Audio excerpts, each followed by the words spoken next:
Average Joe's Eatery and Patio Bar is North Bay's only year-round lakefront restaurant. On the shores of beautiful Trout Lake, we have been serving delicious food and stunning views since 1999. Indulge in one of our delicious menu items or simply sit with a cocktail in hand and watch the beauty of Trout Lake before your eyes. Check us out online at averagejoes.net or visit us in person at 3501 Trout Lake Road, North Bay. As a Canadore College alumni, you have access to perks. Canadore Alumni Perks. This is a lifetime membership that includes special access to great offers, opportunities to get involved, and so much more. Graduates can access discounts and special offers from businesses and hotels locally, across Canada, and internationally. Get information on special events and news, or access the alumni job portal. Keep in touch with Canadore's alumni office. Visit canadorecollege.ca/perks. Great things happen here. You rely on your vehicle to take you to the places that matter most to you. So bring your vehicle to the team you can rely on to keep it running at its best. Dave's Automotive Services. Whether you're getting your car or truck ready for the season with a tire change, making sure you're safe on the road with an inspection and certification, or doing your due diligence to keep your vehicle in tip-top shape with regular maintenance, Dave's Automotive Services has you covered. Expert troubleshooting, quality repairs, and time-efficient labor are the 3 stars of service you can expect when you bring your car or truck to Dave's Automotive Services at 411 Airport Road. Call 705-478-5544 and book your appointment today. The Frontline Podcast, Season 3. Courtney Kenny, Matthew Sukram, Derek Lindemann, Bob Coles, and Ben Long bring you closer to your favorite teams like never before. Covering everything to do with hockey in the North Bay area, exclusive interviews with the North Bay Battalion staff and players, expert analysis on the OHL, NOJHL, and more, keeping you up to date on all things Voodoos, Trappers, Lakers, and more. It's a new season, it's a new adventure. The Frontline Podcast Season 3. Available wherever you download your favorite podcasts. Tonight's broadcast is brought to you by Average Joe's Eatery. Average Joe's, where we want your experience here to be a happy one. 3501 Trout Lake Road. And good afternoon here, and welcome inside North Bay Memorial Gardens for Game 2 of the Eastern Conference quarterfinals between the North Bay Battalion and the Mississauga Steelheads. I'm back, your host, Derek Lindemann, and I'm pleased to be joined again by Ben Sargent. Welcome again, Ben. Welcome. I haven't had to say that mouthful before, have you? Welcome, Ben. You know what? Great atmosphere here tonight as we bring this broadcast to you from Memorial Gardens as you are watching Battalion Hockey here on the Frontline YouTube channel. And a big special to our pregame sponsor, as we are sponsored today by... The pregame show is brought to you by La Herda Imports, family owned and operated since 1995. Visit laherdaimports.com for more details. And a happy Autism Awareness Day across the world here as we celebrate on this April 2nd. And Ben, I wasn't here for Game 1, but the score didn't reflect how hard it was for the North Bay Battalion to get that win in that Game 1. Yeah, very interesting Game 1. So if we take it back, after one period it was 1-0. Mississauga crashed the net a lot. They were playing very aggressively. If we obviously don't have these stats because they're not available, but if you looked at like puck possession, especially offensive zone time of attack, Mississauga would be leading that category easily. They won handedly in the face-off circle. They had great possession of the puck. The biggest difference, and this is what happened in that second period, if you look at the first 40 minutes, Mississauga outplayed North Bay. What was happening, though, is that the biggest difference was the Battalion are able, look, they can finish their scoring opportunities. The biggest thing is the net. When you look at what Leaners did on net, he's a guy that you just had to shoot the puck with. You just got to shoot it, and that's what the Battalion did. Romani did it twice. Wakely did it. Bloom had a great goal. There were a lot of really good shots where you just put the puck on net, and then Dom doing what he did, almost 40 saves, almost 40 shots against, and the only goal he gave up to Hardy, one he probably would have liked back as it squeezed through the 5-hole late in the game. Wow. Interesting thing here, as this is going to be the third time this week the teams have met, with the Battalion winning the first two as they look to take a 2-0 lead in this quarterfinal matchup against the Mississauga Steelheads. One of the things we like to do is our players to watch, as they are brought to us this afternoon by Mike, the financial advisor. Players to Watch is brought to you by Mike, the financial advisor. If you have financial questions, he has financial answers. On Facebook, Instagram, and TikTok at Mike the FA. And our players to watch today for the Mississauga Steelheads, Angus McDonald, who came over from Sarnia at the trade deadline and has been exceptional secondary scoring output for the Steelheads. Meanwhile, for the North Bay Battalion, Anthony Romani, 2 games in the victory in Game 1. Ben, Angus McDonald came over at the trade deadline, a 05 berth, really has done a great job for himself, asserting himself in that second line center. Well, outside of James Hardy, he's kind of been the best player on this team from an offensive standpoint. Of course, he was traded, as you said, from Sarnia for Del Belbaluz, and we saw him when he came here, when the Sting came here to play, and how good of a player he is and how he always kind of beats the Battalion. So kind of lucky that Del Belbaluz is not on this Mississauga team, but if you look at what McDonald's done, he has 24 points, 17 of those goals in 31 games for the Steelhead. And he is draft eligible this year, so he's going into his draft year, and he was ranked 172nd at the midterm rankings for all North American skaters. If he has a strong playoff, now who knows how many games Mississauga, how long the series goes, etc. But let's say in the remaining games, assuming that Mississauga does not advance past this round, if McDonald can show it off, he's probably going to find himself drafted by an NHL team this summer. Yeah, and that's one of the reasons Mississauga really went after him, was to build a team as they went into rebuild mode at the trade deadline. They really like what he had and what he has to offer, especially in the next couple of years. Anthony Romani, what can you say about him? 23 goals in the regular season, 2 so far here in the first round. Really flies under the radar as he doesn't get much attention, picking up third and fourth line minutes. Well, he only had a handful of goals last year. I believe the total was 8, and this year he comes out with 23, and he's been kind of all over the place this year, right? He's played on kind of the bottom 6 line. He's played on the top line. He's getting top power play minutes at this point. He was playing with Jackson and Petrov down the stretch for the Battalion. Same lineups for the Battalion today, as he's going to be on that line with Van Stietsel in possession again. But Anthony Romani, he is going to be, I think, what Dallin Wakely was last year, versus last year, where he scored 20. Now he broke through the 30-goal mark. That's what Anthony Romani's going to do next year. I honestly do think if he's going to be playing with an actual playmaker, like if he played all year with a guy like Petrov, I think he puts easily 40 into the net. He has such a great shot, and he's becoming so more confident in his play.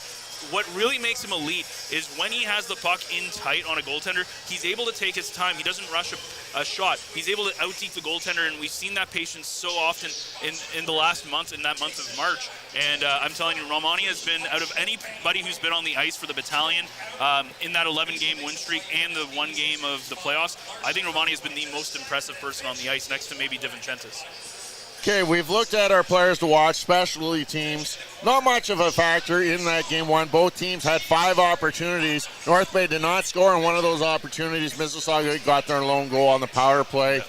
Can you keep taking that many penalties for either team? So very interesting. We talked about this in the pregame show last on Friday, and I was like, we talked about special teams, and I said special teams will probably not be a big deal in this series, which realistically it probably shouldn't. I don't think this series is going to come down to who has more power play goals than the other team, because we've seen how good the penalty kill is for the Battalion. The power play is starting to get a little bit better, but as you said, I think it was a very interesting game. It was very rough. It was what you would expect out of a Sudbury-Mississauga game. That's what we saw in that Friday game. I expect Mississauga to be playing a very similar game here this afternoon. And again, you want to be aggressive. Though that third period, they didn't have a lot of pep in their steps, so I don't know what we're going to see here. But yeah, you don't want to be taking that many penalties. And what Ryan Willan said after the game was it's the penalties that you take after the whistle stop, the disciplinary penalties. You saw Petrov take one where he basically tackled a player down onto the ice. Those are the penalties that you cannot take, and you have to be good. There was at one point where there were 3 players from each team in the penalty box at the same time. Those after the play penalties, the disciplinary penalties, they just need to step away from them and kind of don't let their emotions get ahead of them, and that's kind of the big thing that they'll be looking at. And I think when you're looking at power plays, you're more looking at when momentum might really be a changer early on in a game, or if you start to fall behind, you can really get some momentum on a power play goal. Lineup the exact same for the North Bay Battalion. No changes for Ryan Houlihan and the troops as he stays with the same lineup that we saw in Game 1. Yeah, nothing changing. And just quickly going back to that power play, very interesting though. Ty Nelson, as we said, led the team with 13 power play goals. He's going to be a big key. He had an even strength goal last game. And yeah, as you said, this is going to be a very similar lineup. So when we talk about power play, almost half or more than half of his goals coming on the power play. So that's how impressive that power play unit can be. But if we look at the lineups here, not a lot changing, nothing changing from the battalion side. A couple of mix-ups here with Mississauga. We see Sebeski coming back. He does not get suspended after taking a game misconduct on a hit from behind against Alexander Lukin. But we do see some things. Hardy drops down into that third line with Schwinton and Carmeris. Cook goes up to that top line with Misa and Vecchia. What I think that James Richmond, the head coach of the Mississauga Steelheads, what he's trying to do is what we see from the battalion, which is how do we make each line have some scoring opportunities in that third line with Hardy on that third line. Now all of a sudden I think they have at least 3, if not 4 lines that have some scoring opportunities on all, and he's just trying to make his scoring a little bit more even and trying to thin it out a little bit more. Mississauga did have 37 shots in that first game. Again, not really getting the best looks that they could from their opportunities. Dom DiVincentis being extremely solid in goal. I think this is the most focused I've seen him in a long time, especially after that loss in Sarnia, that 8-2 loss before the battalion went on now a 12-game winning streak. And it's how they can continue creating those opportunities, and Dom DiVincentis getting the start again tonight for the battalion. Yeah, I would be very surprised. As long as he's healthy, he's not going to not be starting a game for the battalion this playoff. You can pretty much bank on that. As he has been, what's so impressive about DiVincentis is that he's kind of an NHL caliber goaltender right now, in the sense that he's going to stop pretty much any puck that he's squared up to. If you look at the game last game, you saw Romani score a great goal. Wakely scored a goal. Both of Romani's goals, these are goals that DiVincentis would probably have stopped, and they were kind of shots that were, you could have, if you were squared up to the puck, you're probably going to make that save if you're an elite goaltender like Dom DiVincentis is. So outside of the Bloom goal, where you kind of really get stretched side to side, that's the biggest difference with DiVincentis, is that he makes a lot of those saves that number one, when you're squared up to the puck, you're probably going to make it. The only way to beat him, really, is to get him east-west and to try to really get him past, try to stretch him out a little bit. And getting the start again for the Mississauga Steelheads, Ryerson Lenders. Not as solid as he could be in that opening game, but he gets the start again here in Game 2. Yeah, and he was very good in that first game. He wasn't, the biggest difference with him is his defense didn't help him out too much, but the big thing that what ended up happening with Mississauga was just the battalion were trying to be too fine early on in the game, and you just got to put pucks on him. He is an average OHL goaltender, which isn't bad. It just means that he has some weaknesses, especially on his glove side, and especially in a couple of instances where you can get a really hard shot by him up high in the net, I should say. Those are the ones that he can definitely get beaten. He doesn't have the greatest rebound control either. So these are the small things when you talk about the difference between DiVincentis and both of the Mississauga goaltenders, is that when you look at what they are, there are little cracks in his game, and those things come through. But for the most part, he's been relatively solid in Mississauga, and he's been helping them stay in this game. Mississauga, you've got Coach James Richmond. How are you coming out into this game trying to get a win on visiting ice? Yeah, so it's tough for Mississauga because, again, they play such a great game in Game 1 for the first 40 minutes, and they have nothing to show for it. They have no goals, they don't play well, and they just came out so deflated in that third period. I think if you're Richmond, look, you know that you're playing a very, very, very good team. You know that you're up against a very good goaltender. What they need to do is they've been crashing the net. They've got to move more east to west, though. They've got to try to get pucks through that slot area. They've got to try to get Dom down on the ice, sprawled across, trying to make some saves. He made a beautiful save that way in Game 1, but they've got to try to pick up those rebounds and crash the net a little bit more like they were doing before. But it's going to be all about those second chance opportunities. And again, you want to be aggressive, and you can't allow the battalion to get into their rhythm at all. And Ryan Houlihan and the battalion, any adjustments can you see them making for Game 2? Yeah, so I think they want to, the biggest thing I would say is what they kind of did in that second period is they need to shoot the puck more. Don't be fancy. Don't try to make the super nice plays. If you get an opportunity and you're coming in transition 2-on-1 and you have a guy like Wakely or Jackson or Romani or McDonald, don't be afraid to take a shot at the net if you don't have an opportunity to pass. don't try to make the extra pass. We saw that a lot in the first period, where they should have had more than one goal in that period. But then as soon as they kind of went to more of a shooting mentality, they scored 4 in that second period, and that's what they got to do. They have to understand that from a goaltending perspective, Mississauga, they're not super strong in that sense. So there is a weakness that they can exploit, and they just got to put pucks on net. Busy day today for the front line, as after this we'll make our way down to Powassan. Game 6 of the Eastern Conference semifinals in the NOJHL goes tonight in Powassan, as the Hearst Lumberjacks winning on home ice to force a Game 6. The Powassan Voodoo's can earn a trip into the Eastern Conference Finals tonight on home ice. We'll have that on the Frontline YouTube channel coming up at 7 p.m. But first, Game 2 here in the Eastern Conference quarterfinals from Memorial Gardens. It's the Steelheads trying to win a game on the road, and really, if you look at it, things have gone as planned. You're not really out of it until you lose a game on home ice, so you can't be upset.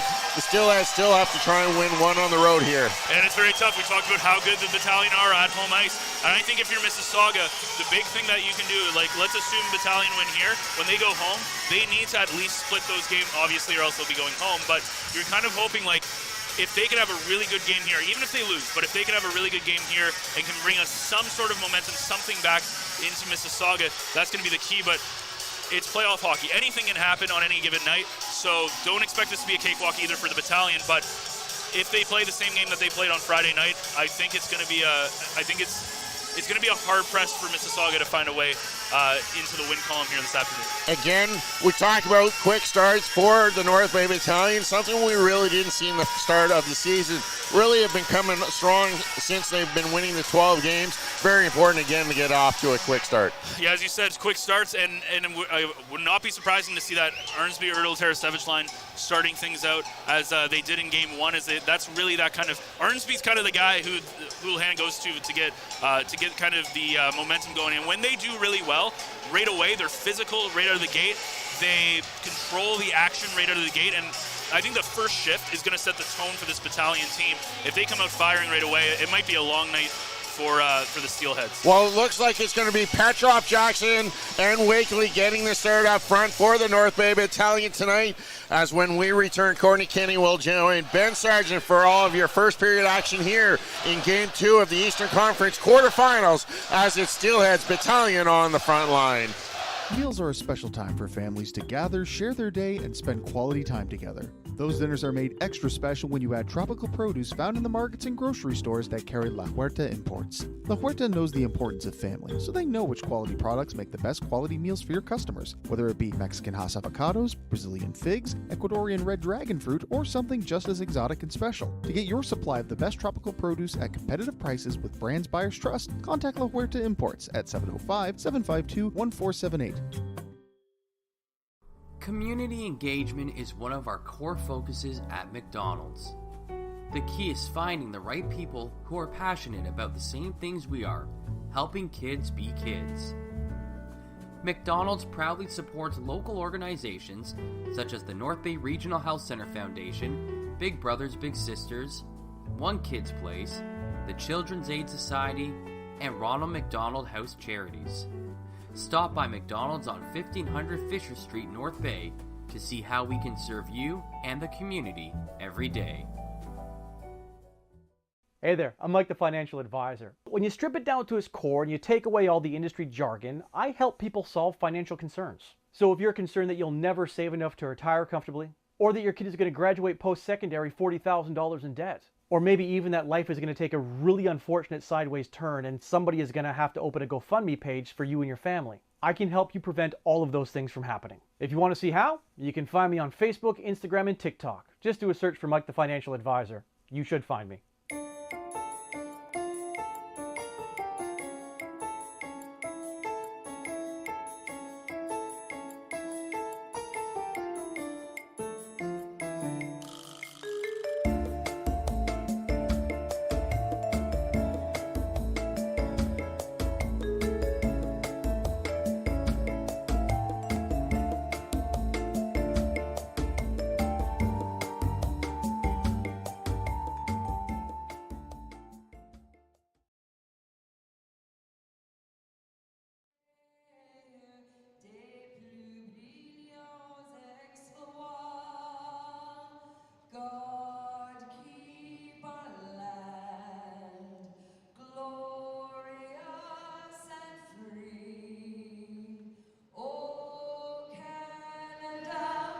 stand on guard for thee.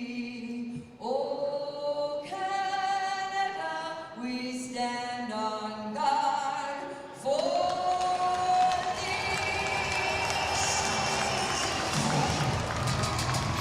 And we welcome you back inside Memorial Gardens as we're just about ready to start for Game 2, as it was the Battalion taking Game 1 5-1. Pretty commanding second period after leading 1-0 after 20. It was Romani a couple of times, put him 2 behind the net.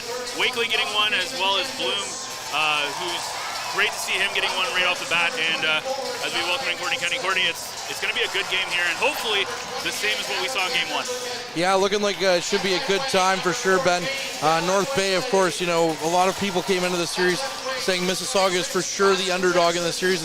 North Bay came out and basically proved that in Game 1 by playing a really good game, by playing a really solid game.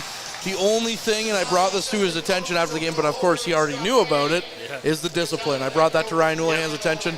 It seemed like there was a lot of retaliatory penalties taken by the Battalion in that game.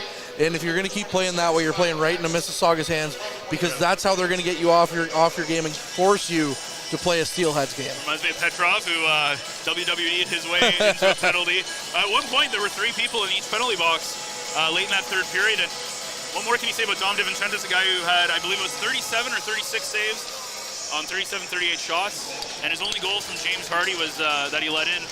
Probably would have liked to have it back as it kind of squeaked through his 5. Yeah, I was down in the corner, got to see that one up pretty close range there, as we're going to get the game underway here in the first period. Mississauga and their road whites are going left to right. Battalion in their home greens are going right to left in this period. Dom DiVincentis out to play the puck behind his net. Nearly gave that up, but the Battalion skate away with it, but not for too long, as Nelson has to circle back behind his net and give it to Lucan. Lucan stops up, back to the center of the ice for Nelson. Nelson over the blue line, through into the offensive zone to Petrov. Petrov up for Jackson. Jackson looking for some room, leaves it for Winslow. Winslow leaves it for Wakely. Back to Brskowski. Brskowski sends that puck in behind the net, but it's picked up quickly by the Steelheads' Von Richter. And now Wakely being dummied on the ice by Callahan. Where's the call coming? None, apparently, so it's going to be that type of game off the hop already. Callahan was on top of Wakely and basically gave him a good punch in the back of the head as well. Ertl up the ice. Ertel back into the zone for Brskowski. Brskowski tries to get it past McDonald. And now that was Harding in his own zone. Passes it up quick, and now we're going to get, oh no. It was going to be a breakaway there for the Steelheads and McDonald, but they were called offside. And you know what? Us on the broadcast today, we're going to have a 2-4 for you. We're going to have the Powassan Voodoo's later this evening. And man, if we're going to be tired, how about Charlie Giesler, the linesman out there? He's doing both games. Yeah, and he's actually moving around. He's standing. We're just standing here talking. Yeah. No, that should be a good game. Unfortunately not. The Voodoos were up thanks to Liam Service, who had a hat trick in that game, but we're not able to hold on. No. First one, I believe it was 5-3 the final. No, it was like was like higher? 7 or 8-3 or something. Oh, they must have. It was 5-3 the last time we checked. Yeah, it wasn't a good third period, good second half. As Zidlicki battling for the puck, trying to bump it out of his zone, and Arnsby throws it back in and leaves it now for Larson, who picks it up. Larson over to McDonald. Back over for Harding to Larson.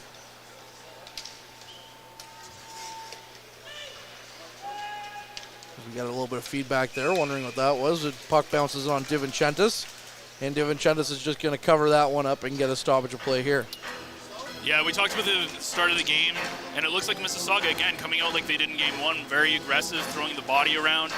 And I didn't think this was going to be an overly physical series, but Mississauga's kind of set that precedent that this is going to be a rivalry series for sure, and what we were kind of expecting in a Sudbury series, we're going to see a lot of aggressive. Puck out front quickly, smothered down by DiVincentis as that shot came in off the stick of Carmiras. You know what? Just one thing that's kind of funny about that is either way we were getting a blue and white team. Yeah, very similar color schemes between the two. From the back, you can't even really tell them apart. No. Steelheads ready for an offensive zone draw here. To the broadcast side of DiVincentis' net. Schwint comes in as Carmiras has shown the gate. Schwint loses the draw handily to Zito, and it's back to Christopoulos. Christopoulos up for Lucan to Zito quickly. Zito throws the puck down the ice, bouncing it off the end boards for Josh Bloom. And Bloom couldn't quite get to that one right away. Now McDonald, he's going to get called for that. That's as honest a trip as I've ever seen one for sure. Not disregarding that one, when you have a guy on top of Dallin Wakely, that sets a precedent. Now you're going to, don't get me wrong, penalty, 100%. Yeah, come on. I don't know what happened there because the referee was looking at them, so I don't know if that was one where, like the Wakely one, if he just decided not to give either of them penalties or either way, because I don't know. But as you said, not a good penalty to take for McDonald as he gets the trip, and an early power play opportunity for Mississauga, who was able to cash in one time, but they had about 5 chances. McDonald back to Callahan. Play pitch and catch with McDonald. McDonald takes a shot. That one hit a couple of bodies and went wide of the net. Back to Callahan, who throws the puck back in, around for DiVincentis. Now Lucan tries to squeeze the puck up the boards, but the Steelheads pick it back up. Now walking out in front of DiVincentis, nearly falling into him. That was Martone.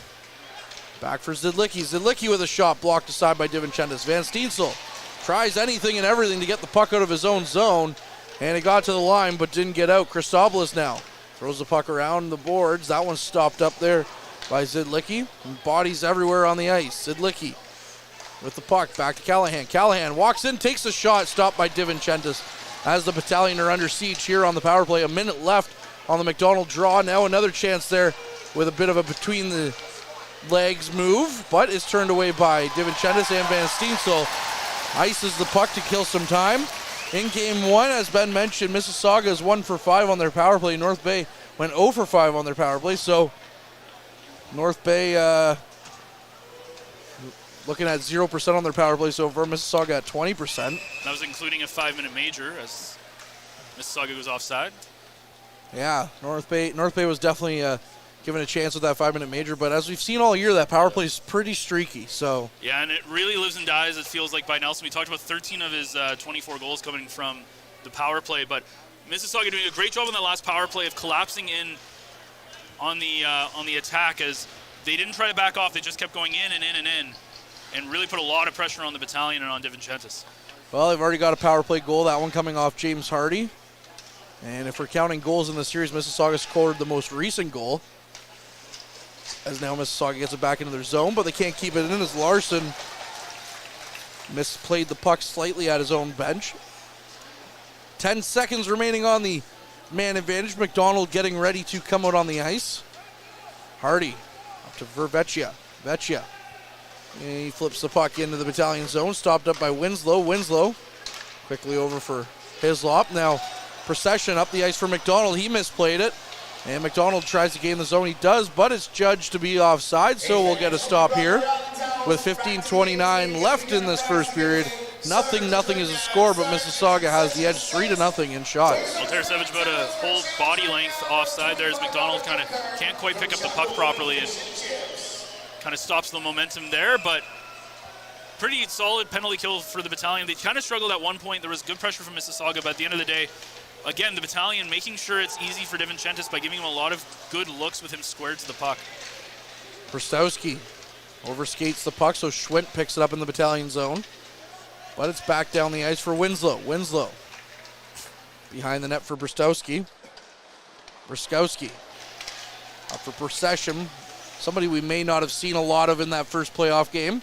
Ethan Procession goes off now for a change as Von Richter controls the pace of play in his own zone with Harding. Back to Von Richter. Cross ice now as he came off the bench. That was Cook, and he threw the puck down the ice. Now he chases after it. Cook in the Battalion zone to Dezot. Threw it out front for Van Steensel as he picks it off, and now Jackson down the ice. Kyle Jackson gains the zone in the corner. Out front now to Wakely. Wakely with the shot, and Leanders stops that one. So the Battalion are on the board with a shot, but it's gloved down by the netminder for the Steelheads. Again, that was the big key in their last game. If you look at the difference between the first 20 minutes and the second 20 minutes, was the Battalion were just putting pucks on net, and they found 4 goals past Leanders on some really great shots. But one of the things you noticed in the first 20 minutes, they were being too fine, and I like them just trying to shoot there. That's one that Wakely maybe would have looked to pass before, and he just decides to shoot it, and good chance. Sharp angle shot there by Petrov. Wakely at the side of the net throws it out front for Jackson, but he missed that one, and then we'll get a stoppage here for holding. And I believe it's the first penalty against the Steelheads here today. Yeah, well, Harding was looking to see if it was him, but it looks like it's his defense partner. Larson. Larson, yeah. Casper Larson off for 2 or less. He was holding, I believe it was Wakely in front of the net there. Either way, Battalion now, each team's got a chance, and we talked about special teams, great chance here. If you look at number 24, who's right at that point, he's itching to get a shot off. He's ready to go. Petrov kept it in momentarily, but now he has to collapse and concede the line. Now Nelson has it in his own zone. Nelson comes back around through the neutral zone, stops off at the blue line. Leaves it for Petrov, gets it to Jackson. Jackson gains the zone, throws the puck around the end boards. Petrov pinching in, gets to that first and throws it back over for Jackson. Jackson to Arnsby. Back to the point for Nelson. Nelson goes cross ice for Petrov. Petrov walks in, passes it in for Jackson. Jackson throws it back in for Arnsby. Stopped there, and the puck is dumped down the ice. And so the Steelheads will quickly change, but a good pass up the ice by DiVincentis was negated by Jackson and the team going offside. 1:14 left as the troops changed their troops on the power play. Yeah, Arnsby and Romani not expecting a quick pass from DiVincentis there as they were still stuck in the zone, but really good play by Zidlicki as he takes away the pass from Petrov to Nelson, and you can really tell teams understand that Nelson's the guy that takes a lot of shots in the power play, and they're really taking away that passing lane point to point. Bloom on the far side half wall, battling for the possession. Hardy gets to it, tried to flip it out. Now a pinch there by Zito as we're going to get another penalty. So you go from not calling the Wakely penalty to now you're going to call a whole bunch of penalties as they're going to tighten up here. We're going to see. But it is a Mississauga. He was talking to Ertl there, and I thought for a second maybe that would have went against the Battalion, but looks like it's going to be a Von Richter. At least a one, yeah, as you said, Von Richter. At least a 1-minute 5-on-3. So the Battalion in prime position to score here. And it looks like right now it's a lot of obstruction calls being called, a lot of sticks penalties. So something to keep an eye out if you're on the ice today is try to keep your stick a little bit to yourself. Mississauga going to kill some of that 5-on-3 time here, and the Battalion have yet to get a shot on the power play. 50 seconds remain in the 5-on-3 as they dump the puck down the ice. Jackson through the neutral zone. Gains the offensive zone, goes cross ice to Petrov. Petrov stops up, sets up at the point for Nelson. Nelson back in for Petrov to Jackson. Jackson at the line to Petrov, back to Jackson, back to Petrov. Pitch and catch, walking in. 29 seconds, fans begging for something to happen here. Petrov cross ice for McDonald. Oh, how did that stay out of the net? I thought that for sure went in, but I think so many other people did as well as it came back out. You might have to look at it to see if it maybe went off the side of the net. 14 seconds left on the 5-on-3. Arnsby looking to go cross ice for McDonald. Back to McDonald. Blocker saved by Leanders. And 3 seconds tells us we're going to go back to 5-on-4, so a minute of power play time remains for the Battalion. And so far, all they have to show for it is one shot on goal, so maybe McDonald completely missed the net. Nelson up the ice to Romani. Romani's pass, a little bit too weak to get to its intended target of Wakely. And the puck is knocked back down the ice. Winslow to go after it. Avery Winslow behind his net. Stops up. Goes up the ice. And passes it back for Zito. Zito into the offensive zone. On to the urging of the fans. Bloom back for Romani. Romani to Winslow. Cross ice now for Wakely. Wakely leaves it. Zito carries it in, takes a shot, misses the net. Bloom back to the point for Zito. Zito can't keep it in. And now Mississauga has a makeshift 2-on-1. Misa, good stick there by Winslow, negates that. And now Zito going the other way. Zito with some speed, stops up. We're back to 5-on-5 here in 3 seconds. Cross ice for Zito. Zito takes a shot blocked. Romani with another chance, and that one's off a body in front and wide. The Battalion with all of that, one shot on goal on the power play. Romani over for Bloom. Back to Zito. Zito in deep for Romani. Romani leaves it up for Bloom. And the puck is thrown back around the end wall. Mississauga trying to get the puck down the ice. Procession tries to barrel his way in, and he gets taken down hard by Sharp. And now the puck goes in on DiVincentis, knocked down. Christopoulos with it. Massive bodies there. And the Battalion are going the other way. They have numbers, 3-on-2. Tarasevic stops up. Sends it in front for Van Steensel. Van Steensel's shot is stopped as Lenders just kicked that one aside. Back for Procession. Kept in. Tarasevic flips it back in. Batted away by Mississauga. And now the puck's up in the air and back down. Mississauga with possession of the neutral zone. For the Battalion, flip it back into the offensive zone and going cross ice. Christopoulos has to chase after it. Paul Christopoulos to Hislop. Hislop up the ice. Tarasevic gets a piece of it, so no icing. And Jackson's going to chase after it. Callahan, the man who likes to ride Dallin Wakely to the ice, flips the puck down. Bruskowski gets to that first, up to Petrov. Petrov for Jackson, but it's lost to the Steelheads briefly. Petrov up to Jackson again. Von Richter, one of those penalized Steelheads, sends the puck back in for DiVincentis to play behind his net. His pass is out of the reach of Lukin, and now a chance there for Von Richter as his shot rolled off his stick and missed the net. Von Richter battling now behind the net with Jackson. Jackson comes away with the loose puck, but a quick chance out front to DiVincentis, and that one's stopped. Bruskowski up the ice for Wakely. Wakely taken off the puck quickly by Zabeski. Zabeski back to his captain, Callahan, and now the puck's lost to Ertl. Ertl knocks his man down. That's Callahan right to the ice as Ertl had picked up the puck and Callahan and him collided, but Ertl just skated away as if he was just bouncing off Callahan. Callahan not so lucky. Down the ice now, Von Volson. Flips it in for DiVincentis. Nelson gets to it. Leaves it for Winslow. Up to Ertl. Can't get the puck out of his zone. Ertl picks it back up. Tries to get it back to his defenseman, but Mississauga has possession now. Mississauga flips it around. Arnsby loses the handle on it, nearly gives it away, but gets the puck out of his zone and is quickly cross ice. And Harding picks that pass attempt off. Zidlicki back into his own zone. Up for Ertl, though, as the Battalion, some good sticks there defensively. Arnsby was going off for a change, but quickly played the puck. Now it's up to Tarasevic, who just dumps the puck in. 8 minutes here remaining in the first period. We'll hear from Derek Lindemann on the other side of whatever mid-period break we have, whenever that might come. These two teams have been playing for a while now. They don't want to give you a break? No. Hislop up to Bloom. Bloom with some speed into the offensive zone. Couldn't get that puck past the defenseman, though. And now it's back to the point. Quickly shot on net by Christopoulos. He just missed the net. And going the other way now, Mississauga in their own zone. Misa to Vecchia. Vecchia takes a shot. That's gloved down by DiVincentis. So we'll get our mid-period break here on the front line, and we'll be on the other side of this. This period is brought to you by Canada Alumni Perks. Get information on special events and news, or access the alumni job portal. Visit canadacollege.ca/perks for more information.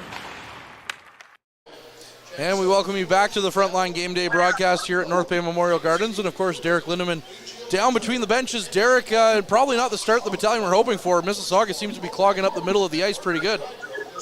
Yeah, and you can see the message from Ryan Houlihan on the benches. He wants a little bit more urgency and speed out of his team, especially through the neutral zone. And on the power play, they had a good chance, but with that two-man advantage, just didn't get many good scoring looks generated, and just wants to take a few more shots and get pucks towards the goal and try and get the goaltending moving. Steelheads have been doing a good road job, especially in the neutral zone, making it slow down for the Battalion. Courtney. Yeah, I was going to say, Derek, on that 5-on-3, they only mustered one shot, so I was going to ask what the if the Battalion, the body language on the bench, do they seem defeated, or are they just ready to go? No, they're ready to go. It's just things just aren't clicking right now. Their passes look to be just a couple millimeters off either way, and just not getting through the neutral zone with that speed that they've been used to in the last couple of weeks. All right, thank you very much, Derek. We'll hear from you more during the intermissions. As we're back underway here at the Gardens, McDonald from a sharp angle, knocked aside by DiVincentis. Sharp with the puck, throws it behind the net. And now Cook with it. Back in for McDonald. Jackson has his hand around McDonald. Both players put their arms up, looking for a call. And now Bloom has it. Bloom, I thought he broke his stick on his block there, but he still has it. Zito down the ice, flips it in. Good chance here for the Steelheads now in their own zone. Leskovar taken to the ice by Zito. The Battalion with possession once again. Zito looks out front. His pass hit a stick of someone and goes all the way down to the Battalion end. And now McDonald with a late hit on him by McDonald. McDonald hits McDonald, and now we have a little bit of a melee here after the whistle, which if you saw anything about game one, the intensity level kind of felt like a game three, like these two teams have been playing for a while. Although I guess technically not in the series. This is a game three because this is the third straight these guys have played against each other here at Memorial Gardens especially. Yeah. And we're going to see some people go to the box here. Looks like just McDonald right now, so it looks like the Battalion are going to get away with a power play. But Callahan is pointing at McDonald saying he pushed him down, but I think the idea there is he just was, as you said, it was kind of a late hit, and then it was just that push down from McDonald, a big guy, right? So yeah, easy there. So the referees, they're trying to keep, I think, a little handle on this game, as we talked about the roughness in game one, and already McDonald just pushes McDonald down, and it's going to be Mississauga going off for a 2-minute penalty. Well, the Battalion went offside, and then, McDonald just came out of nowhere and hit McDonald, and McDonald just pushed him to the ice saying, I don't appreciate that too much. But I feel like of all the people you want to do that to, Kyle McDonald's not the one. No, he's a big boy. Jackson, cross ice for Nelson with the shot, and that one's stopped by Linders. He got lucky. He didn't see that one at all. You can tell the way he reacted when it hit off his shoulder. Yeah, he was kind of surprised by it for sure. Nelson already one goal in the game one. His first OHL playoff goal too. Jackson, cross ice for Petrov. Petrov flips the puck in. Jackson with it now on the near side wall. Leaves it up for Romani, who gets it back. Tried to get it to Nelson, but he picks up the loose puck. Now it's Petrov for Jackson. Back to Petrov to Nelson. Nelson stops up, takes the shot. That one's off a body and hits the end wall and goes down to the Battalion end for Petrov to pick up. Petrov quickly up ice for Nelson. Nelson just corrals the puck into the Mississauga zone. And Martone picks it up, gives it to Harding. Harding up the ice quickly. Back to DiVincentis. DiVincentis behind his net. Under a minute now left on the power play. 5:50 left in this first period. The Battalion, you got to think they're going to have to capitalize on the power play at some point. They went 0 for 5 in game one, and they're 0 for 2 already today. Zito walking in. Stops up. Ertl's pass back to the point for Winslow. Winslow walks in, gives it over to Bloom, back to McDonald, and that's what I think fans are really frustrated on. Whenever you see a good shooting lane with this Battalion team, we saw it earlier in the year, they want to make the pass. They don't want to take the shot. Especially from a defensive standpoint. Winslow obviously not very confident in his shot, and then Bloom has a bad choice, and now they're going to get a penalty here. Ertl is going to get the penalty, and that was a bad hit from behind at the between the benches mark where Derek Lindeman's usually standing. Well, and Ryan Houlihan talked about this after the game. It's disciplinary penalties, and this is not a disciplinary penalty. This is one that Ertl just doesn't. He's going to get a cross check, and he just does not need to take that penalty at that point. And the Battalion, they need to make sure that they don't let their emotions get ahead of them. That's what Mississauga, and Derek talked about this before the game. That's the game that Mississauga wants them to play. It is indeed. And just for record's sake, the Battalion, where are we here? I had it. Overall, they don't really have good playoff history in game two. Overall, so they have a losing record in game twos of series. They're 14-22 all time. There it is. Right there. That's what I was looking for. 9-13 when the second game was played. I looked right over. I'm like, oh, there it is. Big and bold. Literally, the one thing I wanted on that sheet, and I couldn't find it. And I'm the one wearing glasses. 4-on-4 for 10 seconds here. Lucan plays it back to Nelson. Nelson stops up behind his neck, just killing time. Looks up the ice as McDonald is about to come back out on the ice. Up to Wakely. Wakely with a chance shorthanded. Skates around the net. Just stops up, tries to gain the puck, but it's knocked off his stick, and Misa's going the other way.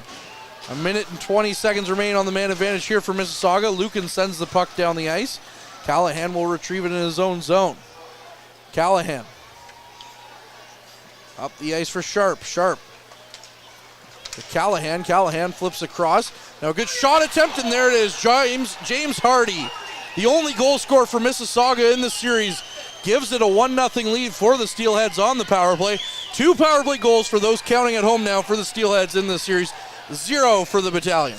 Yeah, and you got to give a lot of credit to Mississauga in this period. They've been smothering the Battalion. They haven't allowed them to get any neutral zone game going. And all it takes is one little shot, and now about this 15 and a half minute mark of this first period, it goes right past the low glove side of DiVincentis, and just with one shot, he's already faced 11-6 the shots in favor of Mississauga. And if you're the Battalion, not a good start to these hockey games so far in these 2 games. But there's still a lot of hockey left to play. Well, the Battalion found themselves up 1-0, maybe luckily in that first period before in that game. Procession wills the puck into the Steelhead zone. Harding. Now it's the Procession. Procession tries to throw the puck out front. And going the other way now is Callahan. Or rather, that's McDonald. Over to Van Steensel. Van Steensel up the ice. He's got a good stick check by Harding. And loses the possession. The Battalion also just seemed to be holding onto the puck just way too long. Another chance from almost the same angle where Hardy scored. But that one's turned aside there by Zidlicki by DiVincentis. And now Procession and Hardy getting into it. Well, we talked about that, right, trying to get the momentum onto the side of Mississauga by playing this rough game. We've seen this before with the Battalion when they almost cared more about the physical side of stuff than the actual play on the ice. And you can tell Mississauga's done their homework. They're trying to get them off their game, and so far they've done it. But the big question is going to be, can they do this for 60 minutes? Can they continue playing the same game, or are we going to see that same kind of idea in the second period where they kind of fizzle out and they allow the Battalion to gain momentum? And you need to keep the Battalion off the scoreboard, or else they're going to gain momentum, and that's going to be kind of almost the game. Nelson, puck bounces off of him. Now he battles for it on the near side wall before Lucan gets to it. And just taken right. The Battalion just looked to be getting out muscled on everything except for McDonald on his hit from McDonald. Sharp, 3.5 minutes. This is not the first period the Battalion hoped for sure to this point. Nelson behind his net. Up the ice for Bloom. Bloom out of his own zone was looking for Zito. That's going to go, no, they're going to say no icing. So Zito plays the puck around behind the net as he was the first one on it anyways to Lucan. Lucan, cross ice. That would have been a golden opportunity there for Pasquale Zito. But it was stopped up by the Steelheads. And now walking into the zone, stopped by DiVincentis. That was a good chance there by Kai Schwint, the lone NHL drafted player on this Steelheads team. As now Bloom picks it up, kicks it up too far out of his reach. And Von Richter's going to get to it first. Callahan behind his net. Looking for some options. Flips it up for Wakely to chase after. Wakely trying to get to the loose puck. Zito picks it up instead. Now going the other way is Mississauga. 2:30 left in this first period. Mississauga leads 1-0. Back to Wakely. Wakely. Cross ice for Jackson. Jackson gains the zone. Leaves it for Petrov. Petrov takes the shot. Misses the net. Jackson held up there. Maybe interference, but puck comes back to him anyways. Jackson. Over for Petrov. Petrov not in a position to shoot. Sends it back to the point for Christopoulos. Turned aside by Leenders. Now Jackson battling for it. Loses the puck. And Vecchia going the other way. Tries to flip it up and down into the Battalion zone, but it hit the glass in the Battalion bench. So the puck is out of play. And Mackenzie Campbell, the equipment manager, just calmly throws it back out on the ice. As you know, that's going to be a hazard to the profession when you're down there. Hopefully they got good dental coverage. I'm sure they do. Ryan Ulan, though, is going to have, it's going to be interesting. I think they just want to kind of have this period end at this point and go into the break as they can finally do some adjustments. But it's going to be interesting to see how they come out for the second period and if Houlihan can get his message across to his players. Petrov got a piece of it, sent the puck down the ice, but stopped up by the Steelheads before Jackson gets back to it. Now Petrov walking in, takes the shot. What a save by Leenders.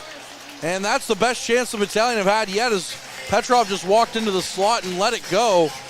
And even Leenders didn't look like he had the puck. He kind of looked around and thought maybe it was behind him, but he somehow got it in between his arms there. And he's keeping Mississauga in this game. He's had a couple of really good saves so far in this hockey game.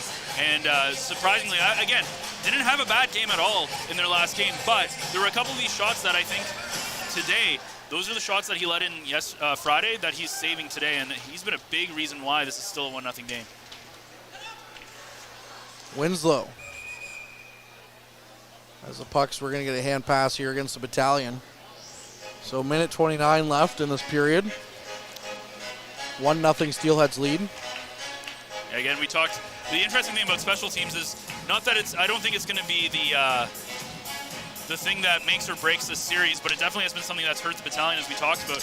No power play goals. They've had, about 8 chances at this point in this series, and really haven't been able. McDonald got very, very, very close, but at the end of the day, you look at it, could easily be a 1-2-1 game if they were able to have a much better power play, and we're seeing the power play where they were 14th in the league lately, not the one where they've been in March, where they've been a little bit better.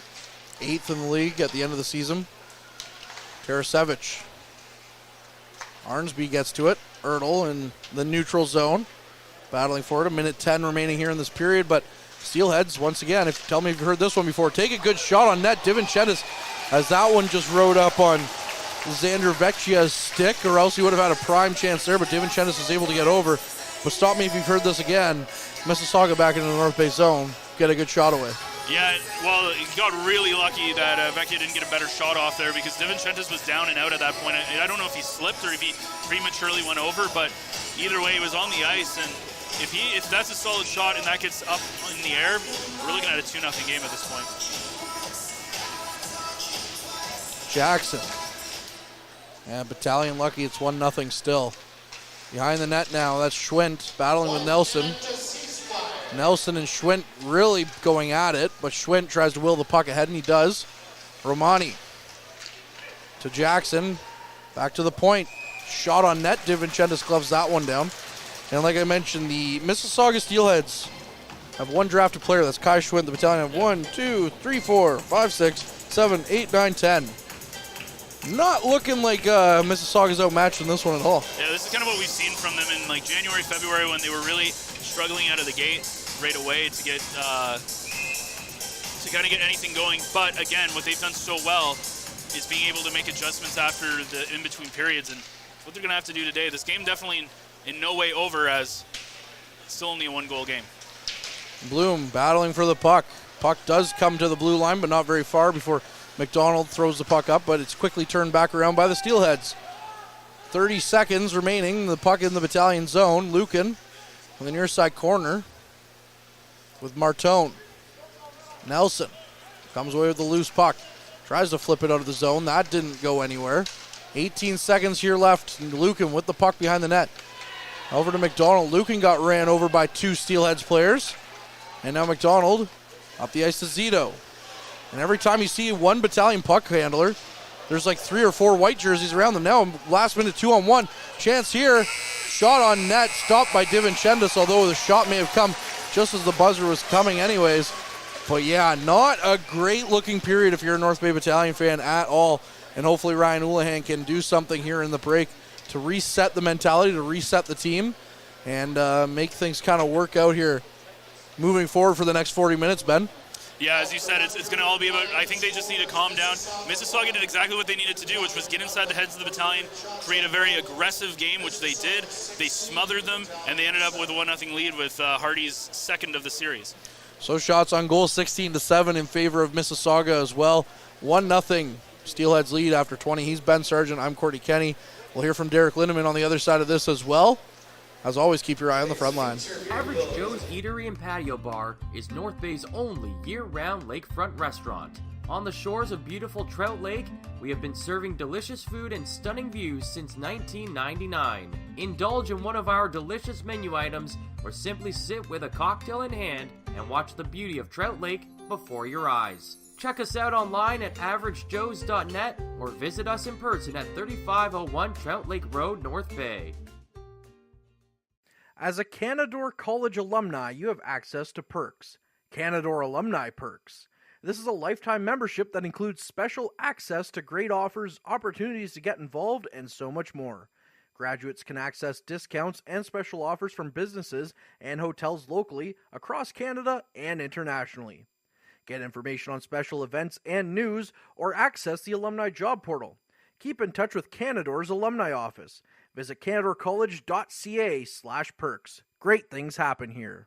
You rely on your vehicle to take you to the places that matter most to you. So bring your vehicle to the team you can rely on to keep it running at its best. Dave's Automotive Services. Whether you're getting your car or truck ready for the season with a tire change, making sure you're safe on the road with an inspection and certification, or doing your due diligence to keep your vehicle in tip-top shape with regular maintenance, Dave's Automotive Services has you covered. Expert troubleshooting, quality repairs, and time-efficient labor are the 3 stars of service you can expect when you bring your car or truck to Dave's Automotive Services at 411 Airport Road. Call 705-478-5544 and book your appointment today. The Frontline Podcast, Season 3. Courtney Kenny, Matthew Sucrum, Derek Lindemann, Bob Coles, and Ben Long bring you closer to your favorite teams like never before. Covering everything to do with hockey in the North Bay area, exclusive interviews with the North Bay Battalion staff and players, expert analysis on the OHL, NOJHL, and more, keeping you up to date on all things Voodoos, Trappers, Lakers, and more. It's a new season, it's a new adventure. The Frontline Podcast Season 3. Available wherever you download your favorite podcasts. And we're back inside Memorial Gardens, where after 20 minutes of play, it's the Mississauga Steelheads leading the North Bay Battalion by a score of 1-0. Let's take a look at the period summary. In this first period, 1 goal, James Hardy with his second goal of the playoffs for the Steelheads at 15:37 minute, 1-0 on the power play. Callahan and Sharp with the assists on the power play marker. Few penalties in that first period. It felt like almost the entire period there was somebody in the penalty box, as at 2:24 Kyle McDonald got things started, tripping for the Battalion, and 3 consecutive calls going against the Mississauga Steelheads. First off, Casper Larson went off for holding at 5:36, and a minute later Parker Von Richter went off for high sticking, giving the Battalion a full minute of 5-on-3. And then Angus McDonald went off for roughing at 13:07, and then the power play that counted, Justin Ertel went off for cross-checking at 14:46, and that resulted in the power play marker. Battalion 0 for 3 with the man advantage in that first period. Meanwhile, the Steelheads 1 for 2 with the extra attacker out. The Steelheads leading in the shot category as they outshot the Battalion 16-7 in that first 20 minutes of hockey. Taking a look around the OHL playoffs this afternoon, 4 other games currently underway on this Sunday afternoon. First off, after 1 period, the Oshawa Generals are scoreless with the Ottawa 67s. That's through 1 period. Also through 1 period of play, it's the London Knights Owen Sound Attack. They're deadlocked at 1 apiece. And in Sarnia late in the first period, the Sting and Owen Sound Attack are deadlocked. Guelph Storm are deadlocked at 2 apiece. Later tonight, the Barrie Colts are in Hamilton for Game 3 of that series. That is getting underway at 7 o'clock. Meanwhile, earlier this week, Courtney Kenny and Ben Sargent were joined on the latest episode of the Frontline Podcast by North Bay native Colton Point, and in this little tidbit, he talks about his World Junior experience and the process he went through to get selected for that team. And let's have a little listen now. The Frontline starts now. We touched on the Team Canada stuff, and you had mentioned that you had gone to the American camp before. Yeah. And you had no inclination that you were going to do anything for Team Canada. What was that whole entire thing like, that whole experience? Okay, so I did the Team Canada camp after my first year in Junior A.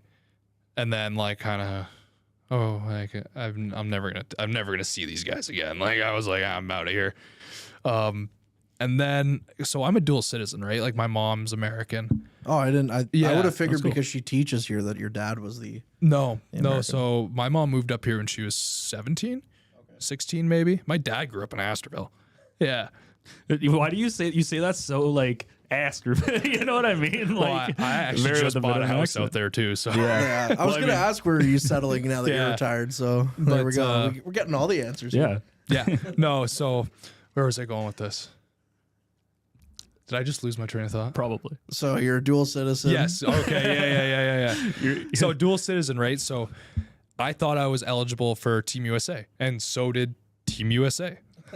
So I go to their summer camp after my first year in college and do that whole thing. And then my next season kind of starts the way it ended, sort of really well. And then Team USA like starts jumping through the hoops to get me to go to other camps. And then before I'm not eligible. I missed it by like a month and a half. How'd you figure? Like how? Like what you was have it? to, you have to live in the States for 2 years. Oh no! I missed it by like very little. Oh, poor Team USA. Hey, Canada. I'm Canadian, so. But so then I was like, oh, whatever, screw it. And then it was like December 1st. Team Canada calls my coaches and talks to them. And my coaches call me. They're like, hey, buddy, like, gotta have a chat with you. It's like, oh, what's going on? What's being cut? Well, they can't cut you in Oh, college. I guess they can't. Yeah. You're stuck with me now. Yeah, exactly. But they're like, 944 save percentage. You're off the team. they're like, hey, buddy, you got to pack up. Like, we're dropping you off the airport in 2 days. Like, get ready to go. You're going to Team Canada camp. I was like, are you messing with me right now? Like, I got exams the next 3 days. What are you talking about? They're like, yeah, we'll figure that out for you. Like, just pack up. Like, you're going to Team Canada. I was like, for sure. But it was funny because, like, with Team Canada, like, the very first thing they say to you is, do not go on the internet. Like, don't. Like, do not look at anything anyone's saying about you anywhere. Yeah. I didn't do that. And I guess there were some Canadian fans that found out that I had gone to a singular camp for Team USA and lost it on me in the forums. And, like, back then I still did look at that stuff just because it kind of fired me up a bit. But it was interesting. Like, they're like, oh, he's a cancer. Like, he shouldn't be on this team, blah, blah, blah. And it's like, what do you mean? Like, I only went to the USA stuff because I kind of thought Canada was not going to pick me because I'm not an OHL guy or, like, not a CHL guy. Because, I mean, look at the numbers. I was the first college guy on that team since 03. And, like, worked out pretty well, I guess. But, well, other than all the other stuff. But like, so you go to that camp, and then they finally tell you you've made the team. What goes through your mind with that? You're going to love this. So when they do their final cuts, you go to your hotel room and you wait by the phone. You can swear. So you wait by the fucking phone. And, Well, you can't swear. What are you doing? And they don't call the guys that made it. They call the guys that got cut. So if your phone rings, you're done. So we're in our rooms, on our phones, looking at Twitter, waiting for the text, the tweets. Did you have a shared room with someone? Yeah, I forget who I was with, honestly, but like, you're on Twitter reading the tweets of who's getting cut as it's happening, in your room waiting for your phone to ring, and then, like, at the end they just send out a group text. You guys can come down now. That's painful. Yeah, and it's like a 2.5 hour long process.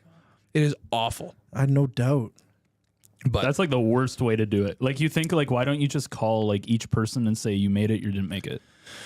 Yeah, I don't know. And, like I thought I was done. I did. Because, I mean, so I trained with Mike DiPietro too, honestly. But I was like, they got Carter Hart, they got DiPietro here. Yeah. DiPietro's like the next guy after Hart. Yeah.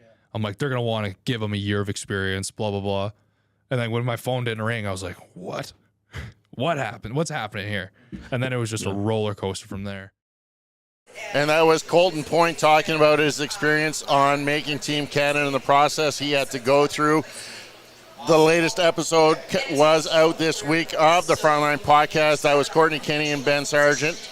And you can catch that anywhere you find your favorite download podcast, whether it be Apple, Google, Spotify, or watch the whole episode right here on the Frontline YouTube channel. Well, Ben, first period is done. James Richard's got to be happy with the way the Steelheads really, I thought, controlled most of the play. Yeah, and they did exactly what we've seen teams do, basically the way you have to play against the Battalion, which is got to smother them. You've got to take away the neutral zone, you've got to take away their transition game, and you have to be aggressive in the when they have the puck in the defensive zone, and that's exactly what Mississauga did. On top of that, we were also talking about this in the pregame show, I believe you mentioned, where they want to come out and they want to play aggressive. They want them to kind of get into some of these extracurricular after the whistles and get them off their game, and that's exactly what Mississauga did. We saw, you could tell in the last 5 minutes of that period, the Battalion didn't want to play hockey. They just wanted to punch each other. Like, that's what it kind of felt like, that they just did not care. They just wanted to play the physical game. They didn't want to play the game of hockey, and which kind of, I think, really hurts the Battalion. If I'm Ryan Houlihan right now and I'm sitting there and well, I guess you'd be standing, but if I'm there in the dressing room, and what am I telling the guys? I'm just telling them, like, hey, we got to keep our heads on straight, be disciplined. We saw a couple of undisciplined penalties. You look at the Ertl penalty earlier in the period, very undisciplined. You don't need to throw a guy down in that situation. So they've got to play more disciplined, but more importantly, at this point, the Battalion just need to find one. If they can tie this game up, they have momentum that they can take over this game, but that first goal is going to be huge. And big question for Mississauga, can they come out and play the same period for the next 20 minutes? Yeah, exactly. And I thought they really controlled that period, especially after the media timeout. They picked up that goal in the power play. Hardy with his second power play marker in this series, as he's got both goals for the Steelheads. And then late in that period, Dom DiVincentis had to make an amazing save going left to right and really stretching out, making a miraculous save with the stick to keep it 1-0 going into the first intermission. Yeah, and he got kind of lucky on that one that Vecchia didn't get the puck up as it kind of rolled around a bit on his stick and he couldn't get a good shot, or else this would be a 2-0 game at this point. And look, do I think that the Battalion are going to lose this hockey game after that period? I don't think so. I think their goal scoring is too good. I think that they've done this before where they've come out not very strong and they've played a great game lower. And I don't know, does Mississauga have the stamina to play like that for the next 40 minutes? That's going to be a big question. I don't know, but I think this is going to be a very pivotal second period. The second periods are kind of interesting because they're a lot of people don't think of them as that important because they're not the beginning, they're not the end. They're kind of they're right in the middle, but I think this is going to be a crucial second period. If Mississauga can continue playing that same 20 minutes, if they can be up 2-3-0 after 40, I think it's going to be a very tough day for the Battalion to try to get back in the third period. But if the Battalion can come out here, keep it close, tie the game, maybe take the lead going into the final 20, I think it's going to be the Battalion going to Mississauga up 2-0. Big moment in that first period. Early on, the Battalion had a 5-on-3 power play for 1 full minute. Yep. Didn't really look like they were getting any good looks on goal. Yeah, and the biggest thing, and this is something that it kind of sounds like a broken record at this point, but when we looked at the last couple of, especially when they struggled in January, February, what was happening was the Battalion struggled to gain possession of the zone. When they had the puck in their own zone, they were doing, or in the offensive zone, they were doing a good job of getting good looks. They maybe were passing it again, being a little bit too cute at times, but they found that McDonald pass was really, the pass to McDonald was really good. I thought that was going to be a goal for sure. Leanders had made a great save later on in a very similar situation against McDonald on that same power play. So, but the problem with the Battalion is when Mississauga clears the puck, the Battalion just can't set it up again. So that's been kind of their big thing. And I don't think special teams is going to be the make or break for this series. But if you're the Battalion, you're 0 for 8 at this point. You got to find something. Yeah, find something. Only 7 shots in that first period. I want to see more shooting out of the North Bay Battalion. Doesn't have to be pretty goals that you get up on the scoreboard. While after 1 period of play here at Memorial Gardens, it's the Steelheads with a 1-0 lead. When we come back, Courtney Kenny will rejoin Ben Sargent with all of your second period action here as you are watching Steelheads Battalion on the front line. Meals are a special time for families to gather, share their day, and spend quality time together. Those dinners are made extra special when you add tropical produce found in the markets and grocery stores that carry La Huerta imports. La Huerta knows the importance of family, so they know which quality products make the best quality meals for your customers, whether it be Mexican Hass avocados, Brazilian figs, Ecuadorian red dragon fruit, or something just as exotic and special. To get your supply of the best tropical produce at competitive prices with brands buyers trust, contact La Huerta Imports at 705-752-1478. Community engagement is one of our core focuses at McDonald's. The key is finding the right people who are passionate about the same things we are, helping kids be kids. McDonald's proudly supports local organizations such as the North Bay Regional Health Center Foundation, Big Brothers Big Sisters, One Kids Place, the Children's Aid Society, and Ronald McDonald House Charities. Stop by McDonald's on 1500 Fisher Street, North Bay, to see how we can serve you and the community every day. Hey there, I'm Mike the Financial Advisor. When you strip it down to its core and you take away all the industry jargon, I help people solve financial concerns. So if you're concerned that you'll never save enough to retire comfortably, Or that your kid is going to graduate post-secondary $40,000 in debt. Or maybe even that life is going to take a really unfortunate sideways turn and somebody is going to have to open a GoFundMe page for you and your family. I can help you prevent all of those things from happening. If you want to see how, you can find me on Facebook, Instagram, and TikTok. Just do a search for Mike the Financial Advisor. You should find me.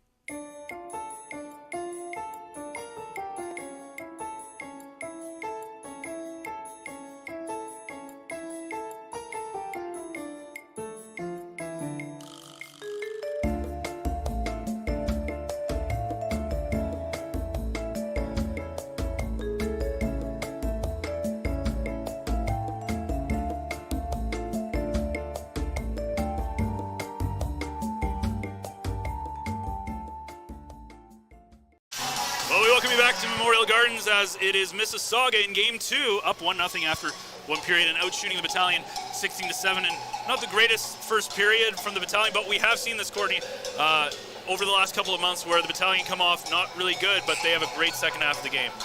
Well, as we know, hopefully they can put things together, but the regular season record wasn't kind to the Battalion when they didn't score first, so hopefully they can buck that trend here in the playoffs. And, the shot totals will just tell you everything you need to know. 16-7 in favor of the Steelheads. After that first 20 minutes of play, it was not a good period by the Battalion at all. They had some moments, but that power play needs to get going, Ben. Yeah, and a bit of a delay here as the referees are doing some work on the ice in the crease there as they're finally ready to go. But as you said, it's going to be, I think the big key in this period is going to be the motions, keeping them in check for the Battalion. And if Mississauga wants to command this going into the last 20, they're going to have to play that same game. But do they have the ability to and the stamina to be able to play that same game? We'll have to wait and see. But overall, it should be I think this is going to be a pivotal 20 minutes for this hockey game. Those answers and more coming up after this. As soon as we get ready to Still taking their time here. Interesting though, Houlihan decides to bring Arnsby, McDonald, and Ertl out. So he is going to be mixing the lines up a little bit with McDonald originally on the Zito Bloom line, but he'll get a start here. Again, Arnsby being that kind of catalyst, and we talked about that first shift being so important. So this will be big though. It looks like McDonald's going to be taking the face-off. That's another thing we don't see too often. No, but McDonald and Arnsby played a lot together last year with Van Steensel, and Ryan Houlihan called them his identity line in the playoffs. So McDonald and Arnsby, no strangers to playing together. We'll have to see if they're able to capture some of that magic from last year here in the second period. McDonald versus McDonald in the face-off spot. Well, we've seen them run into each other a couple of times too out on the ice. Arnsby flips the puck down the ice, and the Battalion starting this period in their home greens going left to right. Arnsby couldn't get a shot away. Back to Nelson at the point. He takes a quick shot. That one's blocked by a few bodies out front. Ertl took a whack at it. Couldn't get that one to go on net, though. And the Steelheads in their road whites are going right to left to start the second period. Puck is up for McDonald to Arnsby. Arnsby gains the zone. Couldn't get any good possession on those. Nelson now playing the puck. Gets it back to Arnsby, who just dumps it into the Steelhead zone for Zidlicki. Zidlicki to Callahan. Callahan goes up ice. Ertl tried to line him up for a hit. Couldn't get his body check to go, however. Now DiVincentis plays it around for Nelson. Nelson up the ice for Lucan. Lucan bumps into Vecchia. Now it's Cook. Cook in the far side corner. Back behind the net for Misa. Back to Larson. Larson takes a shot. That one was well wide of the net. And now it's battling for it with Harding. Back to Misa. Misa, the brother of Michael Misa, down with the Saginaw Spirit. Both brothers very talented here in the OHL. Michael Misa, an exceptional status player last year, going first overall to the Spirit. Puck is dumped down for Wakely. Wakely back out front. And another chance for Petrov, but he couldn't quite get the shot to convert. And now going the other way is the Steelheads with Vecchia. Loses the puck to Petrov. Back to Harding. Harding takes a hit from Wakely, throws the puck out cross ice. Yeah, the last play also a set play from Nelson as he saw his man there. Petrov stops up, gains the puck in the neutral zone. Comes in, 2-on-1, walks in, takes the shot. And Lenders might have gotten a bit of that one. And now the Battalion battling for the puck behind the net. Get it back to the point for Brskowski. Brskowski shoots the puck back in for Wakely. That one was too hot for Wakely to handle, and the puck is dumped back down to the neutral zone for Brskowski to pick up in the Battalion end. Gets the puck up quickly to Bloom. Bloom turns around. Gets it to Tarasevic. Tarasevic trying to use his speed to muscle, and then he does! Nikita Tarasevic ties the game at 1. Well, this all starts with Josh Bloom, who's really stepped it up here in this playoff. He's had 2 really solid games as he makes a really nice play to Tarasevic, who brings it in. After I was a little bit harsh on him on the podcast, as there's a story about that. We might have at some point on the podcast Josh Bloom and Ben Sargent dropping the gloves at some point. Well, all I meant was, I said he was struggling, but he just hasn't been the Great player that we've pass. seen him in November. And honestly, in these 2 games, he has been much more of that player that we saw earlier in the season. And I just want what's best for him. So if that's what it takes to get him going, I'll be the punching bag. It's fine. But same with Tucker Shields with the Same Voodoos. with Tucker Shields with the Voodoos, yeah. But you know what? If it's good, I don't care. Well, the thing with Josh Bloom, so Tarasevic with his first goal as well. That's going to be his 3rd playoff goal, first of the playoffs this year. But I mean, the thing is, I understand where you're coming from, because when Bloom came here, Zito runs in. Bloom put the bar like way up here. Yeah, and right? that's the thing, right? His bar is so high. We just haven't seen him hit that. Zito looking out front for Tarasevic, looking to get his 2nd of the period. And the puck bounces back. Dezot goes back in. DiVincentis plays the puck briefly. Now Christopoulos gets sandwiched by 2 Steelheads. I guess you could call it a trout sandwich. But That's you'd almost say that same thing almost about a Kyle Jackson, again, who had a great first half of the season. Yeah. And the second half just wasn't the exact, he still ended up with over 80 points, but just not getting quite to the level that he was able to get to in the first half. And again, seeing Bloom able to bring it up in this playoffs, this is where it matters, and that's so important. Meet Ben Sargent, foot in mouth. I'm just going to speak my mind. I don't know. Then that's what you got to do, right? Like, I mean. Again, when I say struggle, though, I want to be very clear. And I'm sure we'll talk about this on the podcast, but when I say struggle, I mean he's still doing very well, but he's not at the level that I think he's shown that he can be at. Stu, the media guy here for the Battalion, turns around and laughs because he knows exactly what we're talking about. I talked to Bloomer, though, after the game yesterday or Friday, and he was, yeah, you know what, it's water under the bridge kind of thing. But he said if you ever come down, he will drop the mitts. That's fine. Lucan. Battles for possession of the puck, flips it around the Steelhead zone. Now it's up to Zidlicki in the neutral zone. Zidlicki's pass feathered through everyone, somehow got in there, and then a good diving effort by Nelson. Knocks the puck away from Martone, but he gets the puck back as Martone had a dangerous chance there. And now the puck back out to the point, and the Steelheads go up 2-1. Well, we're not allowed to be loud, but now we hear it from the other side as the Battalion are going to be up down 2-1 here on a goal by McDonald. So the Battalion did their best to get back into the game, and now the Steelheads jump back out to a 2-1 lead. And McDonald, one of our players to watch, is, again, that was an instance where the defense doesn't really help him out. The Battalion, for the most part of this period, have really kind of come out with a good pep to their step, which was huge. And then with DiVincentis, unfortunately, there's a rebound that just goes right on the stick of McDonald as a wide open net. And at the end of the day, you think the momentum's coming back into the Battalion favor, and next thing you know, Mississauga comes up, and you got to give a lot of credit to them. They're making the Battalion work for it. Hislop up to Ertl. Ertl pass the Battalion bench, and the puck's in for McDonald to chase after. McDonald back to Hislop. Hislop back to the point, just dumps the puck into the zone. Armsby picks up the loose puck. Back to Christopoulos. Christopoulos just floats that one on net. Stopped by Lenders. Lenders lets it get to Ertl, though. Ertl out front to McDonald! And Kyle McDonald scores! 2-2! So McDonald and McDonald, again, this is the total of the game. Wow, you really let that one go. I had to. Either way, 2-2. What a goal from McDonald. And this is Justin Ertl stealing the puck from Leaners and then puck right out in front of the high slot. And McDonald makes no mistake. And how about this? 4 shots in this period, 2 goals, and it's now a 2-2 game. And as soon as McDonald on the Mississauga side scored, I just have a feeling that the Battalion were going to come right back because they kind of have found their step in this hockey game, and it could be a very exciting last 35 minutes. It could be for sure. Cook throws the puck in. DiVincentis gloves that one down, and we'll get another stoppage here. Kyle McDonald. Wow. So, as you said, McDonald and then McDonald. What more can we say about what Kyle McDonald has brought to this Battalion team? since the trade from Windsor in January of 2021. Yeah, exactly. Sorry, I got to take a drink after that goal call. Yeah, we talked about 34 goals, and he's a guy too, he has such a good shot.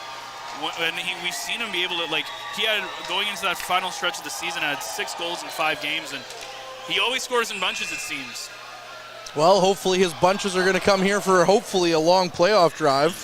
And we talk about the ability to finish, and you look at the Battalion, only 10 shots, 2 goals already, and both those goals just ability to finish. And if you look at the Mississauga, Hardy with a good shot, and then the McDonald one was just kind of like a good rebound, open net. But the Battalion are able to put pucks in the net, and that's what they're going to be doing all series, and that's why no matter what the lead is, you got to feel confident in your ability to get back into hockey games. Wave starting here at the Gardens as well, which is a little bit tough when the building doesn't go all the way around. Yeah. But they're trying. I'll give them credit. It just seems to end over here. 5 minutes gone in this period. Lots of goals back and forth. 3 of them so far in these 5 minutes. 2 for the Battalion, 1 for the Steelheads. Winslow has the puck in the neutral zone. Flips the puck back down to the Steelhead zone. I better watch my voice too the rest of the way because I got a Voodoo's game to call after this. Yeah, so good luck. And that one can I can feel it. I can feel it already. Yeah, that one can also be a crazy game as well. Depending on how that one goes for sure. Cook. Game 6 for the Voodoos tonight. They currently have a 3-2 series lead on Hearst. As now Bloom gains the zone, throws the puck out front. Tarasevic just throws the puck back in. Zito turns, tries to get a shot away. Stopped by Harding. Back into the near side corner. And it's Lucan. Lucan with possession to Zito. Zito over for Nelson. I thought he was going to go to Tarasevic there as he would have been wide open at the line.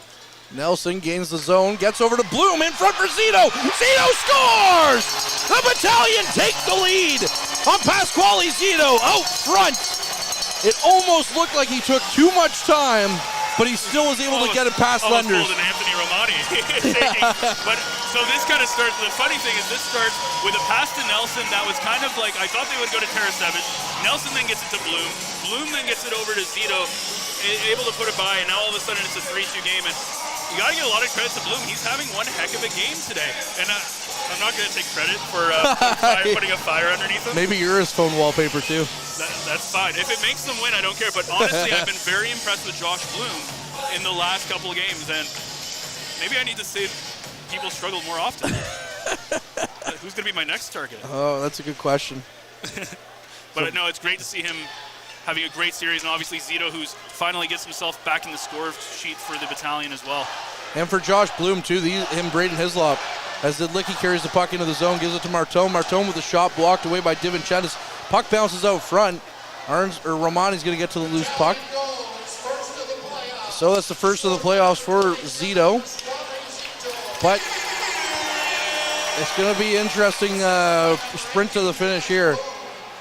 Hislop, but I was going to say Hislop and Bloom, they're playing in their first ever OHL playoff games. Yeah, and Bloom's brought it. He brought it last game, and he's been very good in this game. Already 2 points already. Back out for Hardy. Hardy up the ice now, and McDonald, the goal scorer for the Steelheads in this period, battling with Bruskowski on the far side corner.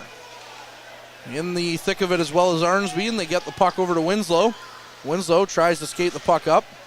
And it was just kept in at the line, but only momentarily by the Steelheads before Arnsby gains the red line and gets the puck down the ice. Sharp taken to the ice hard by Ertl, who's just become a wrecking ball in these 2 games so far. And now a sharp angle shot by the Steelheads is turned aside by DiVincentis. Rebound to Hardy. He couldn't get a shot away. James Hardy, one of the thorns of the side of the Battalion, along with Luca Del Bel Belouz when he was with the Steelheads still. Has scored a goal in both games so far. Larson up for Misa. Misa to Hardy. Hardy takes the shot. That one's blocked by Bruskowski. In alone. Turned aside by DiVincentis. As that was a good chance there for Vecchia. Now it's Jackson. Jackson down to Petrov. Jackson loses the puck though. And the Steelheads send it back down in the neutral zone for Lucan to pick up and quickly pass it over to Nelson. Nelson throws the puck in. Harding picks it up. And on the far side wall, the Steelheads have it, but only momentarily as Jackson gets to it. Then a no-look pass finds Misa at the point, and Misa carries the puck out, but the Battalion quickly get it at the red line and dump it back in. Battalion have to be careful here. They've got to kind of slow down the momentum a little bit as they've played a little poorly defensively, and they're allowing a lot of chances on Dom the other way, so they've got to be careful with kind of slowing the pace down a little bit. And here we go now. Dezot looks for a shot. That was stopped up by DiVincentis. And then a hard chance at the net. Draws a scrum after the whistle. Well, it's going to be a fun game. That was Zabeski who came in for the rebound. And now Callahan, who's already had some run-ins with Wakely. And Dezot's over there as well. Now it's 3 Steelheads to 2 Battalion players. No, Callahan's helmet's off. Callahan, as the captain, seems to have an issue with Dallin Wakely. And we've seen that in the last game. I'm Doesn't sure. like his song, probably. I thought it was a good song. Who's going to score a goal on you in game 1? Wake's sakes, come on. Well, it looks like we've got at least one Mississauga player going, and that's Schwind. Battalion penalty box is not open, but I think Wakely's going off. But now, Yeah, we don't see Wakely in the box too often. but there's 2 Mississauga, so Dezot's also going off. So it looks like it'll be a power play for the Battalion as Wakely the only or Nelson also. Well, we'll see what Nelson's doing here if he's going off to the box as well. Looks like he is. The wave is starting out again. It keeps dying in the one corner. Yeah. Probably because there's no seats there. They didn't really think that one through, did they? Well, they got to get the people in the overhead there to do it. So it looks like it's going to be. It might be. It looks like it's going to be offsetting minors here. So Nelson and Wakely off for the Battalion, and Schwint and Dezot off for the Mississauga Steelheads. And I believe after all this, it's just going to be 5-on-5. So the wave is finally going, and I really appreciate the chef that's starting the wave. He's got a big frying pan that has fish in it. I didn't even notice that guy. That's funny. Yeah, he's been the one that's been trying to start it from down there, and now he's got it over here. Huh. I wonder if is he just a fan? It looks like it. And he's got the big fish fry pan out there as we're going to get back underway here with the wave going strong now. Winslow with a bad pass over to Zidlicki. Zidlicki tries to get it back into the zone, but he bobbles the puck, and Zito picks it up. So Zito. So 2 minutes penalties each for roughing.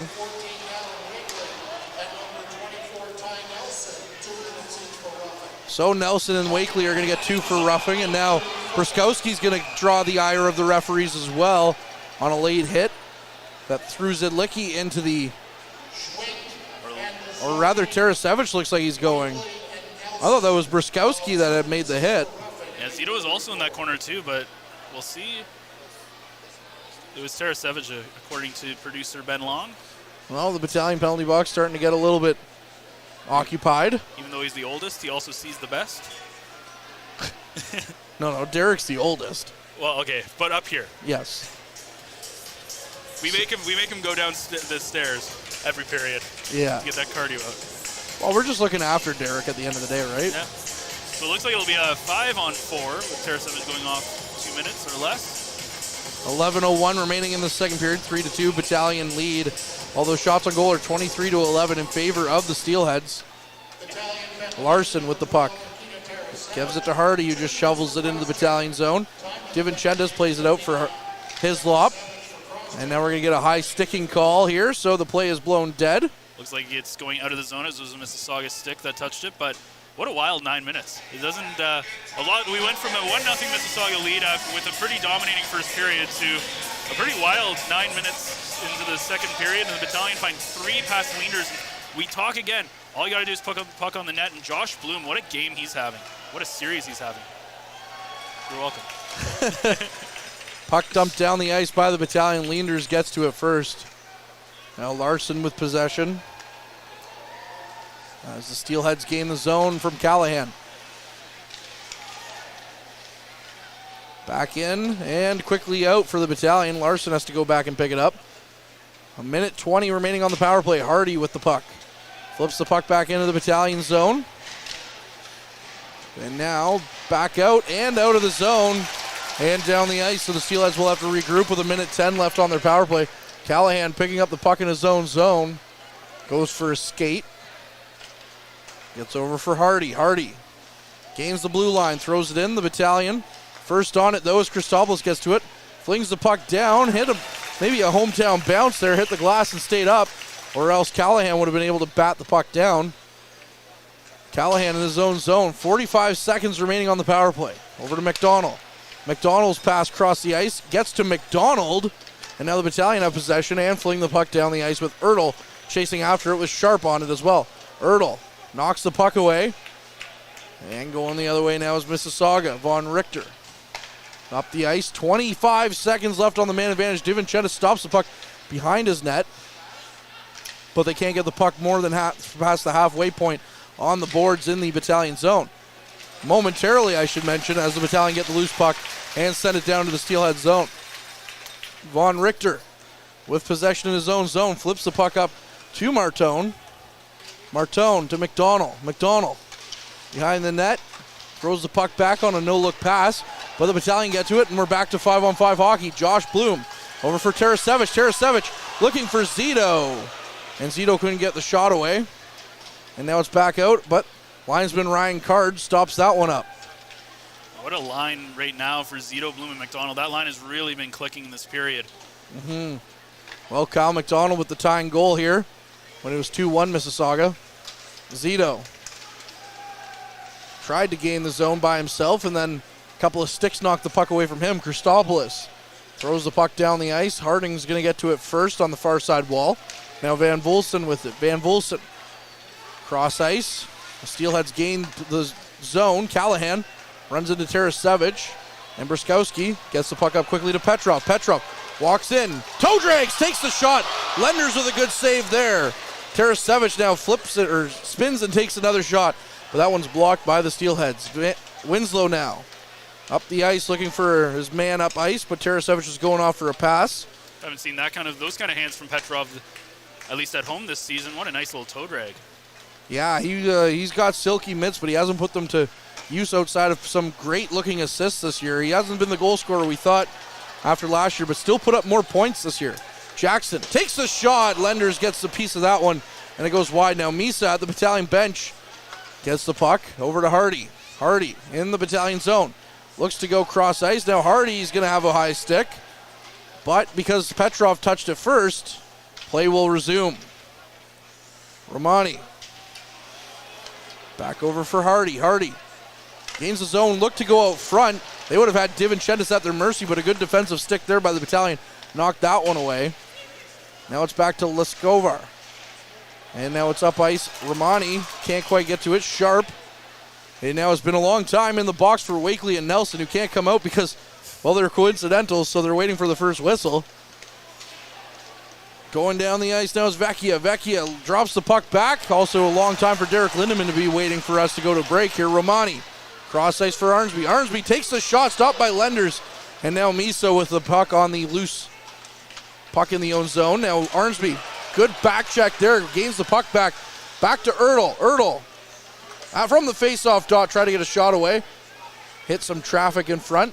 Now Christopoulos back to the point. Throws the puck into the near side corner. Arnsby tried to get it back to Christopoulos, but Christopoulos had vacated the point, and that's going to go down for icing. So I guess the Steelheads actually got a hold of that one instead. So we'll get a quick break here at our mid-period break, and we'll take it with Derek Lindemann on the other side of this. This period is brought to you by Canada Alumni Perks. Get information on special events and news, or access the Alumni Job Portal. Visit canadacollege.ca/perks for more information. All right, Derek, in the first 5 minutes of this period, we had, well, a few goals for sure. The Battalion now up 3-2 in this one. How are we feeling between the benches? It started off being a really wide open period with both teams trading advantages, and the Battalion getting the better, scoring 3 of the 4 goals to open up this period. But Steelheads has brought it back to a more physical game, and I think that's what Mississauga needs to do if they want to stay with the North Bay Battalion. They know they don't have the skill. They got to muck it up a little bit and see if they can draw some penalties And you know what? North Bay has just stayed within themselves and have really started getting their transition game going, Courtney. Well, Mississauga still doubling up the Battalion in the shots, 24-13, or almost doubling them up. The Steelheads bench, how's things going over there for the blue and white? Captain Charlie Callahan trying to get the team engaged a little more, trying to get a little more out of his team. He's the one that's being very vocal on the bench, really trying to set the tone, trying to get them going harder for loose pucks, and trying to get them a little bit more aggressive. All right, thank you very much, Derek. We'll hear from you during the second intermission. A quick shot on net by McDonald for the Battalion.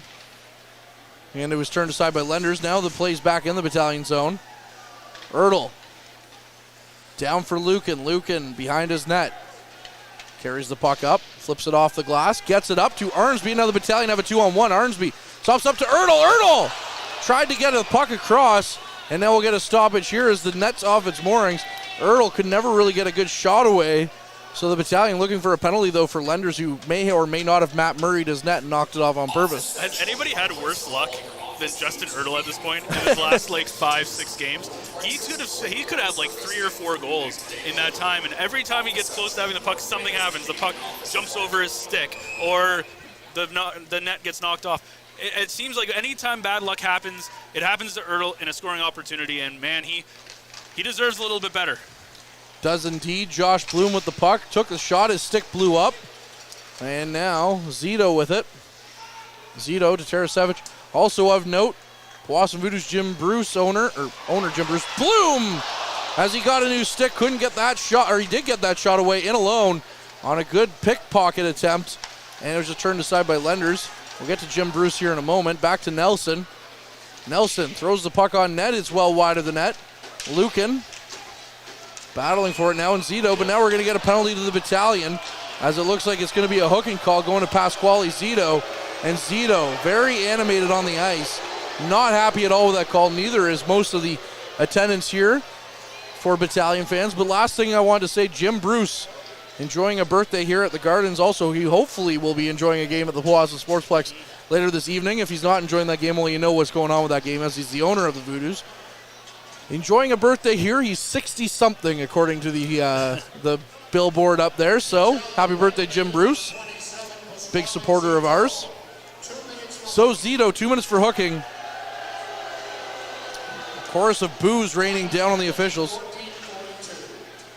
Sharp at the point. Minute 50 left on the power play. Sharp sets up with Hardy. Back to Sharp. Quick chance there. Misses the net. As that was a one-time effort there by Larson. Back to Sharp. Sharp to Hardy.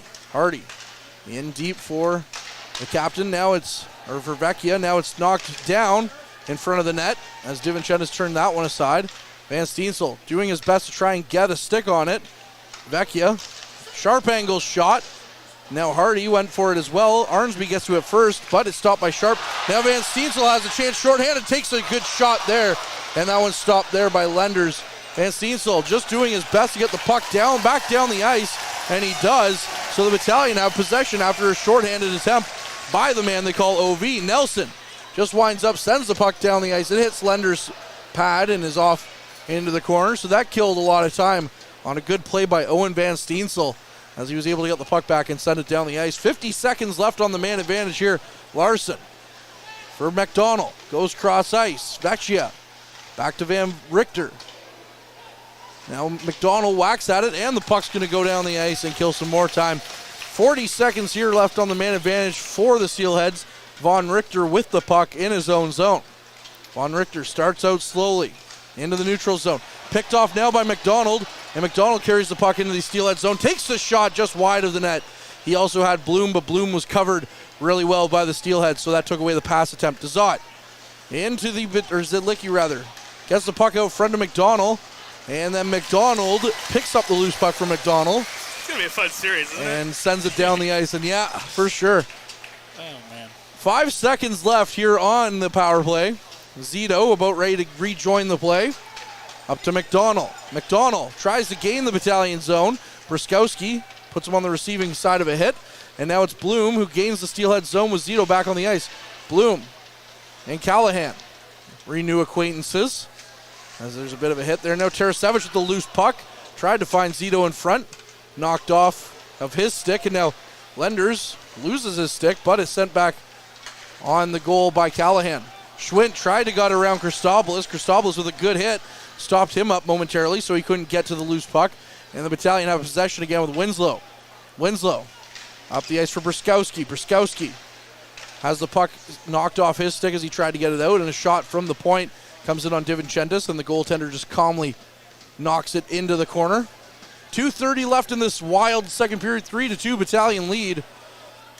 And we're going to get the play blown dead here as the two teams had the puck up against the far side corner in the Battalion zone, and the puck wasn't moving anywhere. 26-18, also the shots on goal in Mississauga's favor. Well, one of the reasons I wasn't too worried going into that after that first period was because we see how fast momentum can change on a dime, and we've seen that in this period right away. If they tie it up, then all of a sudden Mississauga goes up 2-1. Immediately Battalion tie it up again, and then of course they take the 3-2 lead, and now it's an entirely different hockey game when you look at where we're standing at now than where we were about 40 minutes ago. Jackson up to Petrov. Petrov flips the puck down looking for Van Steensel, but Vecchia picks that one off. 2 minutes here left in the second period, and Hislop knocks his man down. That was Vecchia. Back to the point, though. Sharp keeps it in. Now Hardy with a chance from the face-off dot, turned aside by DiVincentis. Misa, hard hit against him, but he gets the puck around the end boards, and it goes right back the other way. Leskovar to pick that one up to Hislop. Hislop gives that one away. Now it's up to Vecchia. Good stop there by DiVincentis on the one-time effort from the point. Turns that one aside. Now Van Steensel trying to corral a bouncing puck. Sharp's going to get to that one first.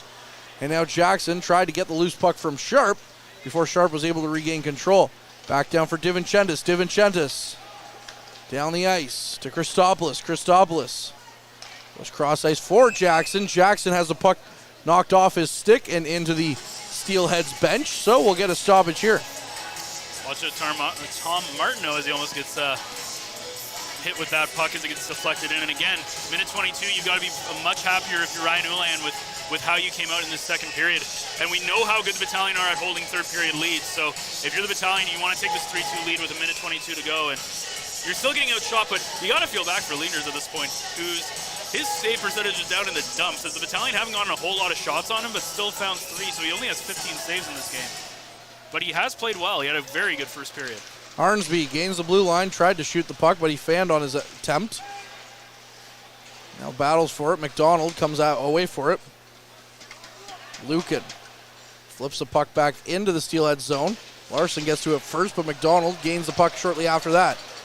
Thrown back out to the middle of the ice. The Battalion, Lucan, was whacking at it. Now it's Zabeski. His shot sticked away by DiVincentis up into the meshing. So we'll get another stoppage here. Well, Zabeski, of course, he got that game misconduct after a hit from behind on Lucan in the game on Friday. As obviously we were wondering if there would be any sort of suspensions because it was not a check from the head, nothing coming that way. So he's back in the lineup. It was kind of a big loss too for Mississauga as they went down a forward, and now all of a sudden we're playing with only 11 forwards. Callahan tries to shovel the puck into the Battalion zone. Nelson picks it up behind his net, takes a hard hit. Ertl gets to it and dumps it down the ice. That'll go for icing though. So we'll get another offensive zone draw here for the Steelheads. And just we were talking about his save percentage for Lenders. In the regular season, he had an 879, so not a great save percentage considering Charlie Robertson was an 892. Dom DiVincentis is 919. Yeah, and again, if you're Dom, you have a really good save percentage because you're getting a lot of shots on you. He had almost 40 yesterday, and he's up to 29 today. But yeah, it's tough when all the scoring opportunities for the Battalion seem to come, and they seem to be premium shots. They haven't been able to get a lot of kind of just give-me shots at all. Lucan to Arnsby. Arnsby stuck up against the boards on the near side wall, so the Battalion can't vacate their zone. Now they do with Ertl up to McDonald. McDonald gains the zone, gives it to Ertl. Ertl tries to get a chance in front. He shovels the puck on net, and it just went wide. 19 seconds remain in this second period. 3-2 Battalion lead. And now that one's thrown in by Zidlicki. Back out front for Lucan. Lucan to Arnsby. 5 seconds remain here, so not much time for the Battalion. Nelson just gains the blue line and throws the puck in. And that'll end here, the second period of play. Much better effort for the troops as they now lead 3-2. After 40 minutes of play, they also trail, though, in the shot category. 29-18. Ben, how are we feeling after that second period? Yeah, so we talked about this period being the most critical period of this game, and the Battalion come out and do exactly what they needed to do. We talked about those adjustments, and right from the get-go, they were being aggressive. They had a much better flow. They were able to get some pucks in, and as soon as they scored that first goal, you could just feel the momentum completely changing. So a lot of credit to Ryan Houlihan and the staff there to get his team back on track, and we know how good they are in the last 20 minutes. So it'll be an uphill battle here for Mississauga. Looking to see what kind of things that they are going to try and change here in their intermission. But we'll find out what that is and more on the other side of our intermission. We'll welcome back in Derek Lindeman. He's Ben Sargent. I'm Courtney Kenny. Ben Long, our producer as well. And as always, keep your eye on the front line. Average Joe's Eatery and Patio Bar is North Bay's only year-round lakefront restaurant. On the shores of beautiful Trout Lake, we have been serving delicious food and stunning views since 1999. Indulge in one of our delicious menu items or simply sit with a cocktail in hand and watch the beauty of Trout Lake before your eyes. Check us out online at averagejoes.net or visit us in person at 3501 Trout Lake Road, North Bay. As a Canadore College alumni, you have access to perks. Canadore Alumni Perks. This is a lifetime membership that includes special access to great offers, opportunities to get involved, and so much more. Graduates can access discounts and special offers from businesses and hotels locally, across Canada, and internationally. Get information on special events and news, or access the alumni job portal. Keep in touch with Canadore's alumni office. Visit canadorecollege.ca/perks. Great things happen here.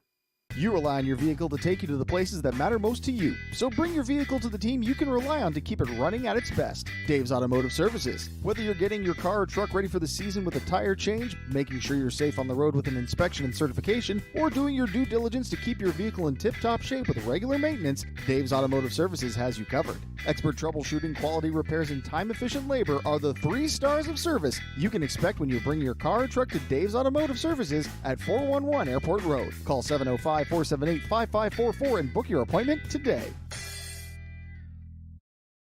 The Frontline Podcast, Season 3.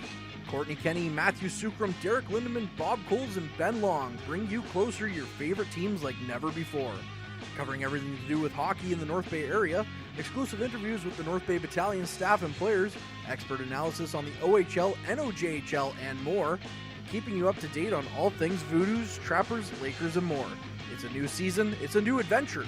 The Frontline Podcast Season 3. Available wherever you download your favorite podcasts.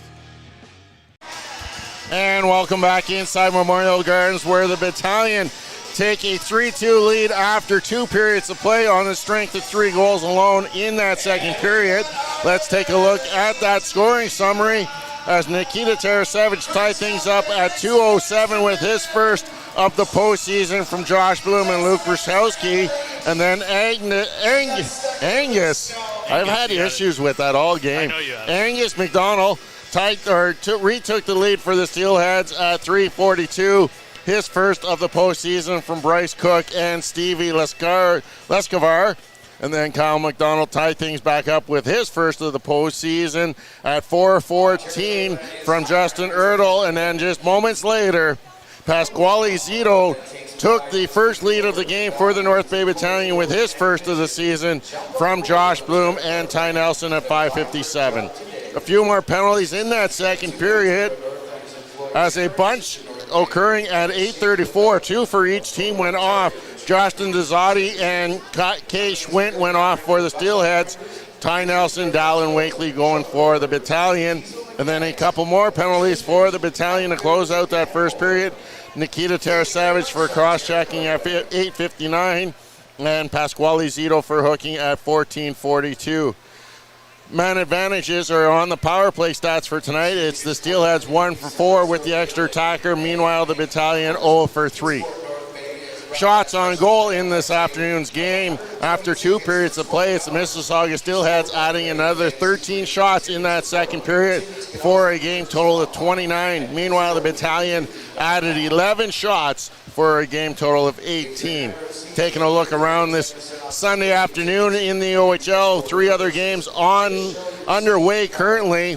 First off, in Ottawa, it's the 67s now with a 2-1 lead over the Oshawa Generals. That is through 40 minutes of play. Also, in London, it's the Knights now leading the Owen Sound attack by a score of 3-1 late in the second period. And finally, in Sarnia, the Sting and the Guelph Storm are deadlocked at 3.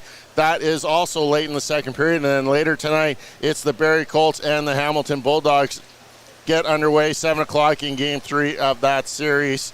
And before I forget, Games 3 and 4 will be in Mississauga. Game 3 coming Tuesday night, with Game 4 Wednesday evening, and a special event being organized. There is a fan bus going down for Game 4 for the Mississauga Steelheads. You can get all the information across our social medias. We have been asked to help promote this, as there still need 10 people to make this happen. They're looking for 40 spectators to go down on the bus. They have currently already, so another 10, and they can make this happen.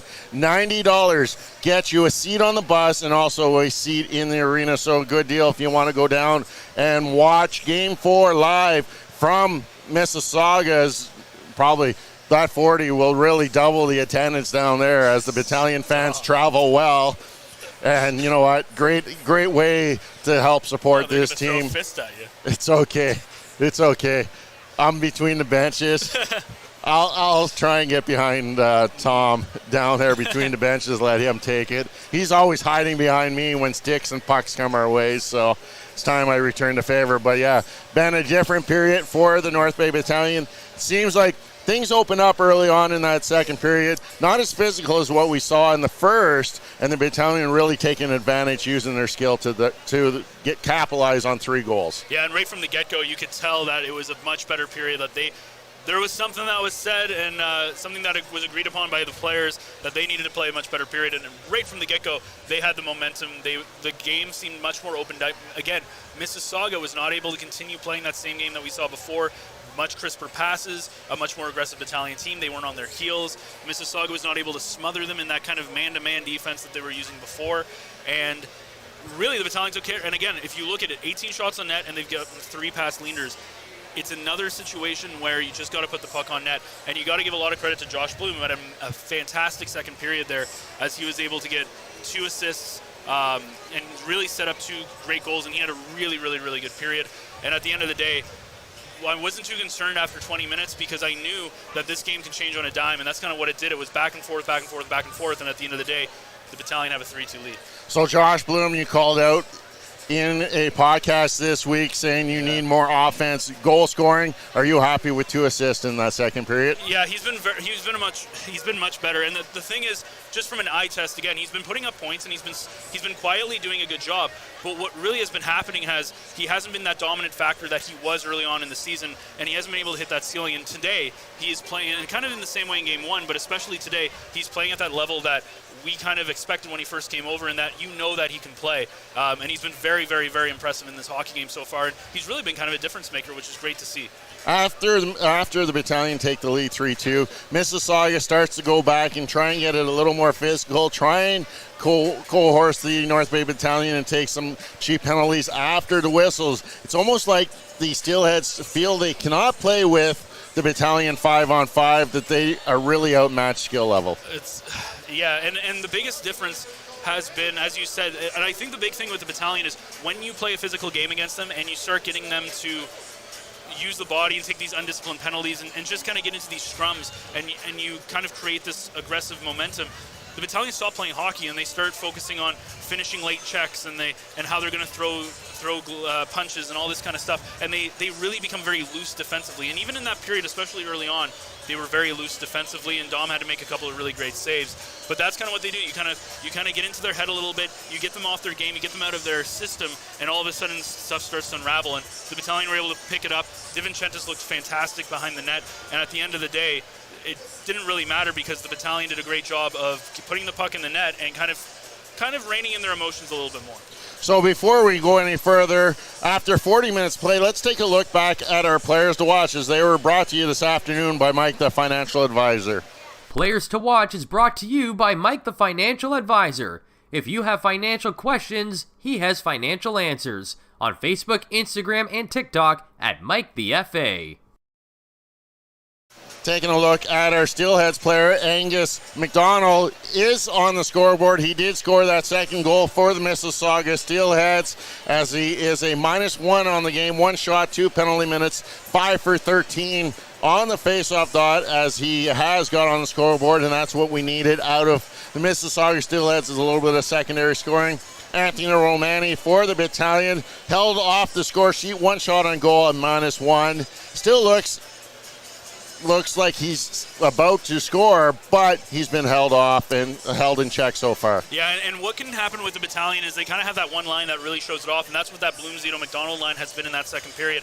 We haven't seen too much from the Van Steetzl procession and Romani line, and it's kind of funny how Romani was the player to watch tonight, had a great game last game. McDonald was the player to watch last game, having a good game here today. So kind of funny how that works. But either way, if you look at like how Angus McDonald has done, he gets a glorious opportunity with a wide open net, and he had a couple of good opportunities in there as well. But he's not afraid to throw the body. And him and McDonald have had a couple of times where they've gone up against each other. But I'd like to see a little bit of Romani into the next period as well. Exactly, Romani can be that difference maker.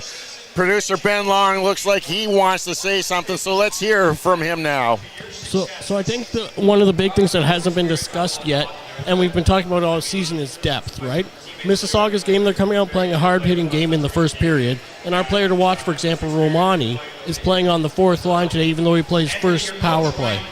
But you can only play hard as one line gets dominant ice time for Mississauga. You can only play hard shifts for so long while the other team's rolling 4 lines. Exactly, and I think that's a big key to the North Bay Battalion playoff run this year is how Ryan Houlihan can roll 4 lines, 3 sets of D, and you got to think that Tanias Mathurin's still not back in this lineup. He'll make a big difference if he is eventually able to rejoin the troops. Depth has been the talk for the North Bay Battalion, and I think depth equals depth into the playoffs. And I think another thing along the lines with Romani, he's made a couple really nice plays today with the puck, but he's also fumbled it a couple times. I think as we get into the second period, as Mississauga gets worn down a little bit more, he'll have a bit more space that we've seen Petrov take advantage of last period. We'll see further down the line, we'll see more and more guys with that room to make those moves. Yeah, you're talking about smooth hands. Matvey Petrov showing off the mitts there in both the second and first period with a couple really ridiculous toe drags. Unfortunately, unable to beat Lender so far with anything. Yeah, and we haven't seen that too much this year either, where he's kind of been able to deke around his opposing player, but we've seen him be a little bit more of a playmaker this year. But as you said, like, that was a really nice toe drag. Unfortunately, you're right in the high slot area.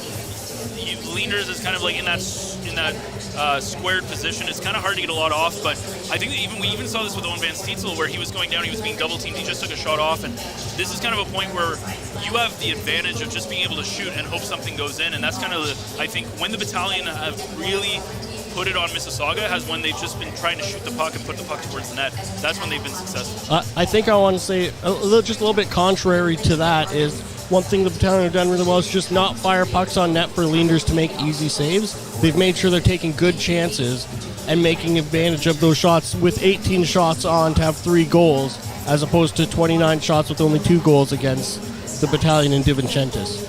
So quickly, message from James Richmond. Steelheads, what do they got to do in the third period? So going into this third period, they're going to have to go back to how they played in that first period. They're going to have to be way more aggressive. They're going to have to be on the Battalion, pretty much playing like almost a man-to-man defense in a way where you have one person per player and really smother each person. Don't give them any time. It's something that you have in the OHL that you don't have, let's say, in an NHL level, is the OHL you usually have quite a lot of time with the puck to make stuff happen. Mississauga, they can't let the Battalion do that. They've got to stop them in the neutral zone, and they've got to bring the momentum back. They've got to start smothering them. They've got to start smothering them in the defensive zone and get as many pucks onto DeVincentis and try to pick up rebounds, anything.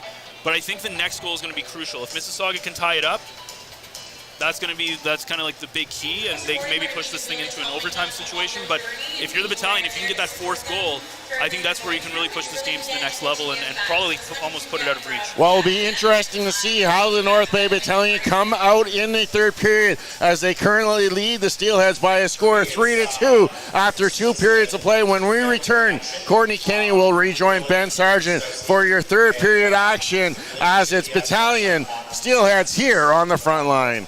Meals are a special time for families to gather, share their day, and spend quality time together. Those dinners are made extra special when you add tropical produce found in the markets and grocery stores that carry La Huerta imports. La Huerta knows the importance of family, so they know which quality products make the best quality meals for your customers, whether it be Mexican Hass avocados, Brazilian figs, Ecuadorian red dragon fruit, or something just as exotic and special. To get your supply of the best tropical produce at competitive prices with brands buyers trust, contact La Huerta Imports at 705-752-1478.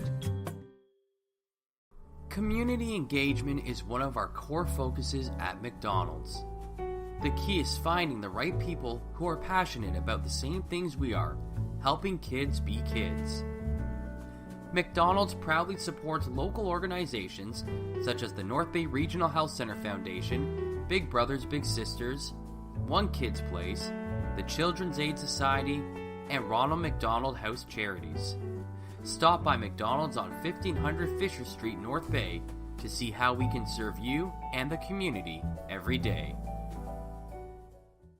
Hey there, I'm Mike the Financial Advisor. When you strip it down to its core and you take away all the industry jargon, I help people solve financial concerns.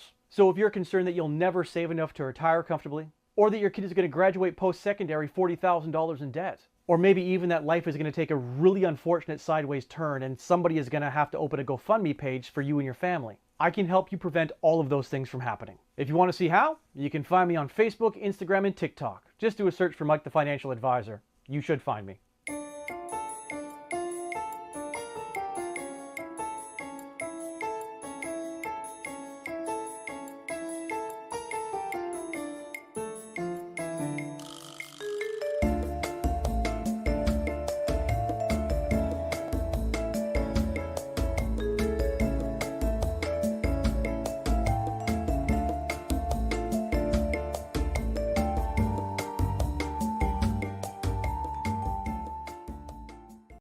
Well, we welcome you back inside Memorial Gardens. It is 3-2 Battalion lead. A much different 20 minutes there, Courtney, as all of a sudden the Battalion, we know how good they are in third periods.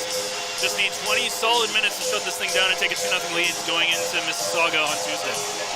Yeah, and that could be a very interesting turning point in the series. Should either team, if the Battalion hold out or Mississauga comes ahead and ties it up and takes home ice advantage away from the Battalion, in this series if they win it with or tie it up at 1 here. But the Battalion, of course, wanting to take a 2-0 series lead to Mississauga, in which, of course, they're hoping to have a fan bus down there for Game 4. $90. Contact Nick Forsyth. You can find that information on our social medias. And, of course, as Derek said, might double the attendance. He's not wrong. Christopoulos up to Arnsby. Arnsby goes cross ice. His pass in the skates. And now in the slot there, McDonald tried to get a shot away. But instead he jammed up against the Steelheads' steal of his skates. And now Misa with a chance gets a shot on goal. And DiVincentis with a very rare look behind, as he was thinking maybe he didn't have it solidly. But he was able to pick up the puck anyways. With the 1-goal lead at this point, you're a little tense because anything can happen at this point. Any weird bounce or shot can tie this game up. So if you're the Battalion, you'd love to get just one more, make it a 4-2 game here in the first maybe 5-8 minutes or so, and to be able to breathe a little bit going into the second half of this period. This period, the Steelheads and their road whites are going left to right. The Battalion and their home greens are going right to left. And Wakely with a good attempt up the ice to Jackson. Jackson to Petrov. Petrov, sharp angle shot, looking for the rebound. It hit a body in front, though it never got on net. Now to Bruskowski. Bruskowski in his own zone.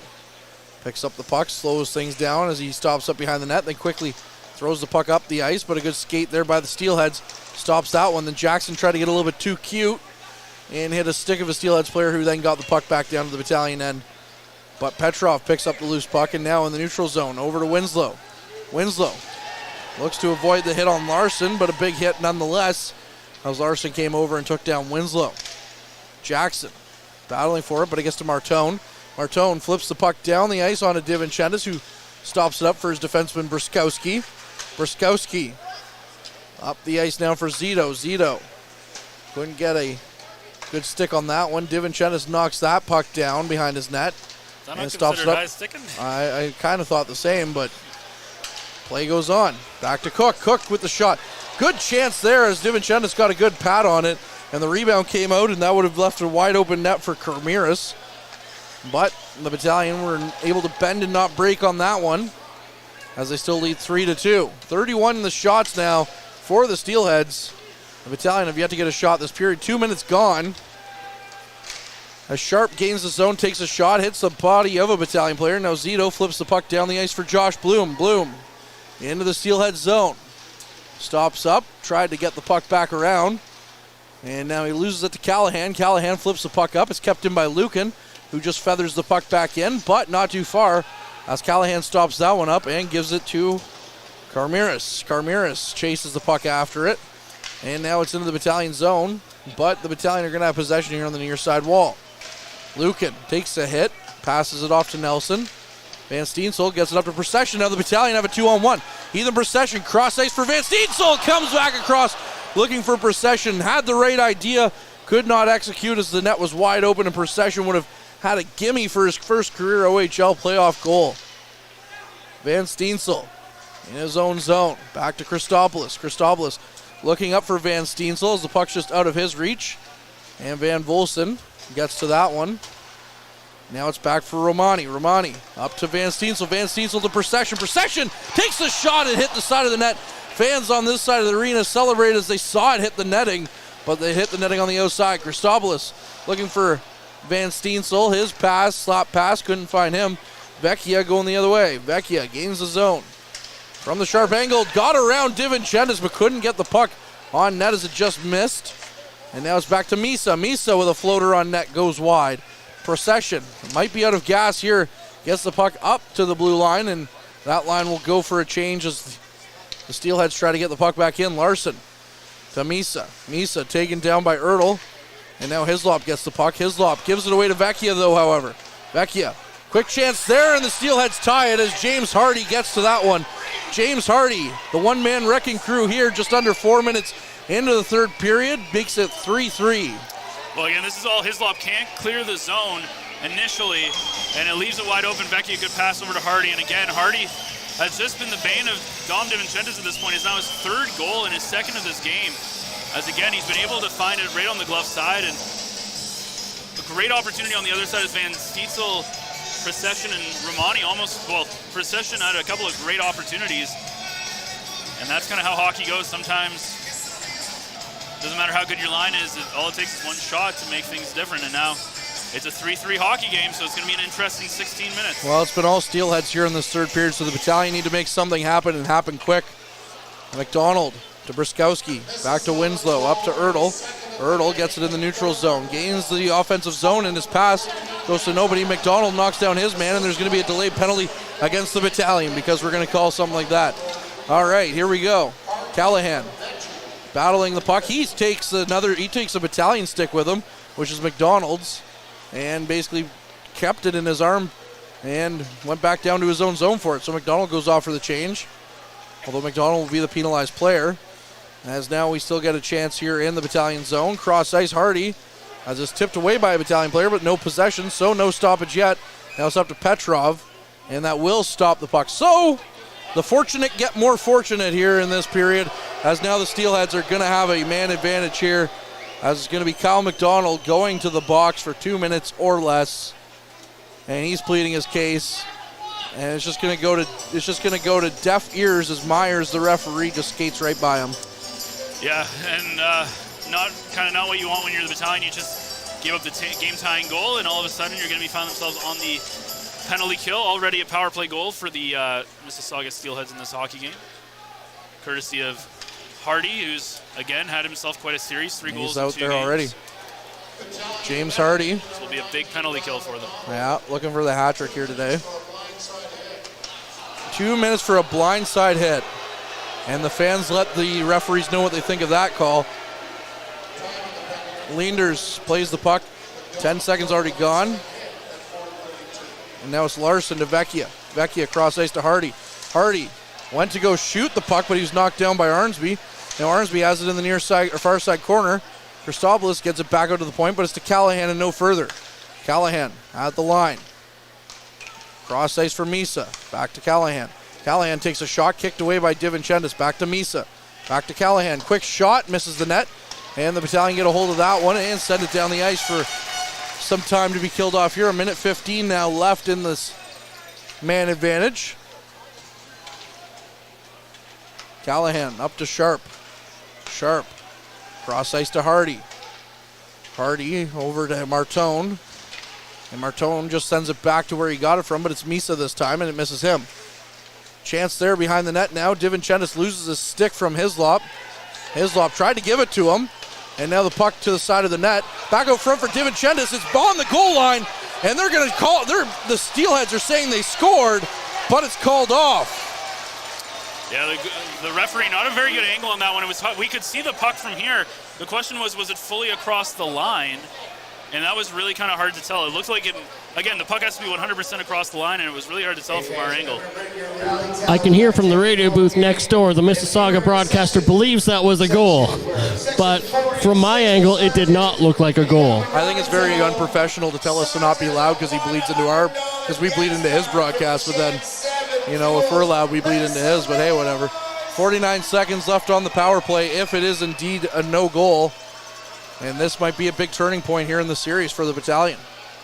Yeah, again, this is it's been if you take out the second period, Mississauga again has outplayed the Battalion in about 26 minutes of this hockey game, and Battalion have gotten one shot on net this period. Yeah, it's not been a good start. Unacceptable. Again, we had that fourth line had a good opportunity early on in that period, but at the end of the day, gotta give a lot of credit to Mississauga.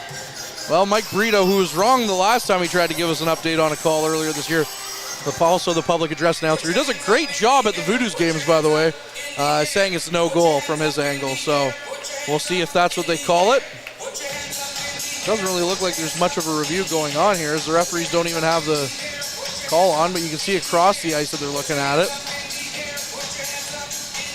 14-17 remaining in this third period. Steelheads with the lone goal this period so far, tying it up 3-3. They should have a pretty good idea because it was on the side of the cameras, and it was pretty easy to see from our angle at least. Well, they also have an above-angle camera too. Yeah. That for whatever reason the broadcast doesn't yet, but. So I can't. Yeah, I feel like this is going to be one of those ones where, again, the puck has to fully cross the goal line, and I feel like there was a little bit of, at least some of the puck still on the red line there, but the good news for the Battalion was it was waved off on the ice, so there's going to have to be concrete evidence to say otherwise. Now Callahan, the captain of the Steelheads, going over to talk to the referees, find out what's going on. We still have yet to see an actual replay here in the Gardens. Now Mullets is going to go over to talk to James Richmond, he's been vocal a couple of times. He's really giving it to the referee there, but. Well, if you're a referee, you're going to want no goal is the call. So the Battalion catching a bit of a break there, but Richmond not too happy about it. But I mean, they look at it on the screen and yeah. But now, basically everybody but one linesman's over talking to the. Well, if you're a referee, you're going to want to get out of here real quick after this game for sure. Or you just wait till everybody else leaves. Trying to get the wave to go again here at the Gardens, and they do as it's going around. But either way, that's going to be a big no call here with 14-17 to go. That would have given Mississauga the lead, put the Battalion on their heels, and a game you really don't want to lose. Takes away home ice advantage. Talk about how good they are at home, and it also guarantees that we'll at least play one more here on Friday night. Now, I don't know about you, but I like my Good Friday, with at home. I mean, I like hockey, but I would love to have some time at home. I like my fish fries at home, not at the rink. That's fair. You're Mississauga, though, if you can come away with a 1-1 series. We're not even going to talk that into existence, Ben. We're not even going to talk that into existence. Well, if you're negative, No. then you can't get disappointed. Either way, it's still a 3-3 game. 36-19, the shots on goal in favor of the Steelheads. The Battalion have definitely not been the better team at all here today. And they weren't the better team at all in Sunday in the regular season finale against the Steelheads team, but they still won that game 5-2. Face off, and we're back underway here at the Gardens. Lucan with the puck, flips it down the ice, and that'll kill off some precious time here on the penalty kill. 40 seconds remain in the McDonald blindside hit. Larson up to Sharp. Sharp gets past Lucan, and Van Steensel gets to it, throws that one down the ice, and it's going to go past everyone and down to Lenders, who picks up the puck. Now Larson with it, with 20 seconds remaining before the Battalion are back to 5-on-5 hockey. Gets it to Sharp. Now Martone. Martone in for Hardy. Hardy with the shot. That one missed the net. Chance out from the side, and that one just missed DiVincentis and went right through the blue paint. 9 seconds remain. Sharp takes a shot.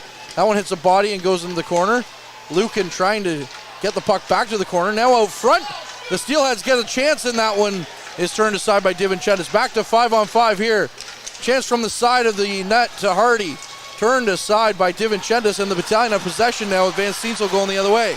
Owen Van Steensel gains the zone, taking off the puck, tried to flip it on net, and tried to get it to McDonald, but now the Steelheads have it once again.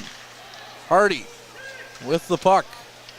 James Hardy back behind his net to Larson, back to Hardy. Hardy slowly from his zone back to Larson. Just under 12 or 13 minutes here left in this period. 3-3 is our score. 38-19 our shots on goal. Callahan up the ice to Wakely. Now Zito's going to have a chance. Zito, or rather Petrov, takes a shot on goal. Hit a glove and bounced away. Now the Battalion battling in the Steelhead zone. Jackson trying to get the loose puck, but it's going to come out to Callahan. Callahan up the ice to Carmiris. Carmiris flips the puck down the ice for Bruskowski to chase after. Bruskowski leaves it for Winslow. Winslow gets to the loose puck. Sends it up ice for Wakely. Wakely gains the zone. Wakely stops up, goes cross ice. Chance here, shot on net is turned aside by Jackson on Lenders. Back to Jackson now, who's at the point. Jackson walks in, looks to take a shot. It hits a body and goes wide. Wakely with the puck on the near side wall. Flips it back in for Petrov. Petrov taken to the ice. No call coming on that one, although that was a hockey play. Matvey Petrov walks out to the slot, takes the shot. Turned aside by a body in front of Lenders. And now the puck is flipped down the ice, and Cook will get to that one first as he beat Bruskowski. Takes a sharp angle shot. DiVincentis gets a piece of that one and stops it for another whistle here, but the Battalion with a little bit of pushback here in the last couple of minutes. Yeah, and again, that's you got to get pucks to the net. We talked 39-21. The shots are the difference here, and if you're the Battalion, you just got to take over the next 11 minutes of this hockey game and not be on your heels. We're seeing this what we saw in the first period of Mississauga coming out firing, and if you're the Battalion, you had a good second period, got you back into this game. You had the lead. You got to finish off strong. Back to Sharp. Sharp off the draw, gets it in deep for Zidlicki. Zidlicki throws that puck out front, and that one's turned aside by the Battalion. Going the other way now, Nikita Tarasevich, one of the goal scorers here for the troops. Now he's held up. Nothing coming here. Fans incensed at the referees at this point, because Tarasevich was interfered with. Ryan Houlihan standing on top of the bench too. You can tell when he's not happy when he's standing on top of the bench. Not as vocal as James Richmond has been to the referees this game, but definitely not. He's going to have some comments after this game, I'm sure. Oh, for sure. Without getting fined, I'm sure. Zidlicki gains the zone, takes a shot, and we'll get a stoppage here, and the Battalion are going to be penalized again. Wow. Looks like it's going to be a hit to the head off of Wow. Vecchio. Yeah, I get it. I get it's a real call, but, like, come on, be consistent, people. Like, I get it. It's a development league. It's a development league. It's a development league. It's a development league. Looks like it's going to Josh Bloom. As the fans obviously Look at Ryan Houlihan right now. Happy, and I don't know if he can get any higher on that, but he's doing his best Stan Butler impression right now. No. If he was, he would be yelling at the top of his lungs. Okay, you would hear it up here. It's best non-vocal. You would hear it up here. Look at him, just staring daggers. I love it when he gets like that. I mean, I don't love the game, but I love it when he tries to stick up for his boys like that. So, with 11:03 left in this third period, the Battalion are going to be penalized again. And you can see Nelson also trying to talk to the referee as well. But again, this is going to be a huge penalty kill for the Battalion. They almost let the go-ahead goal in their last one.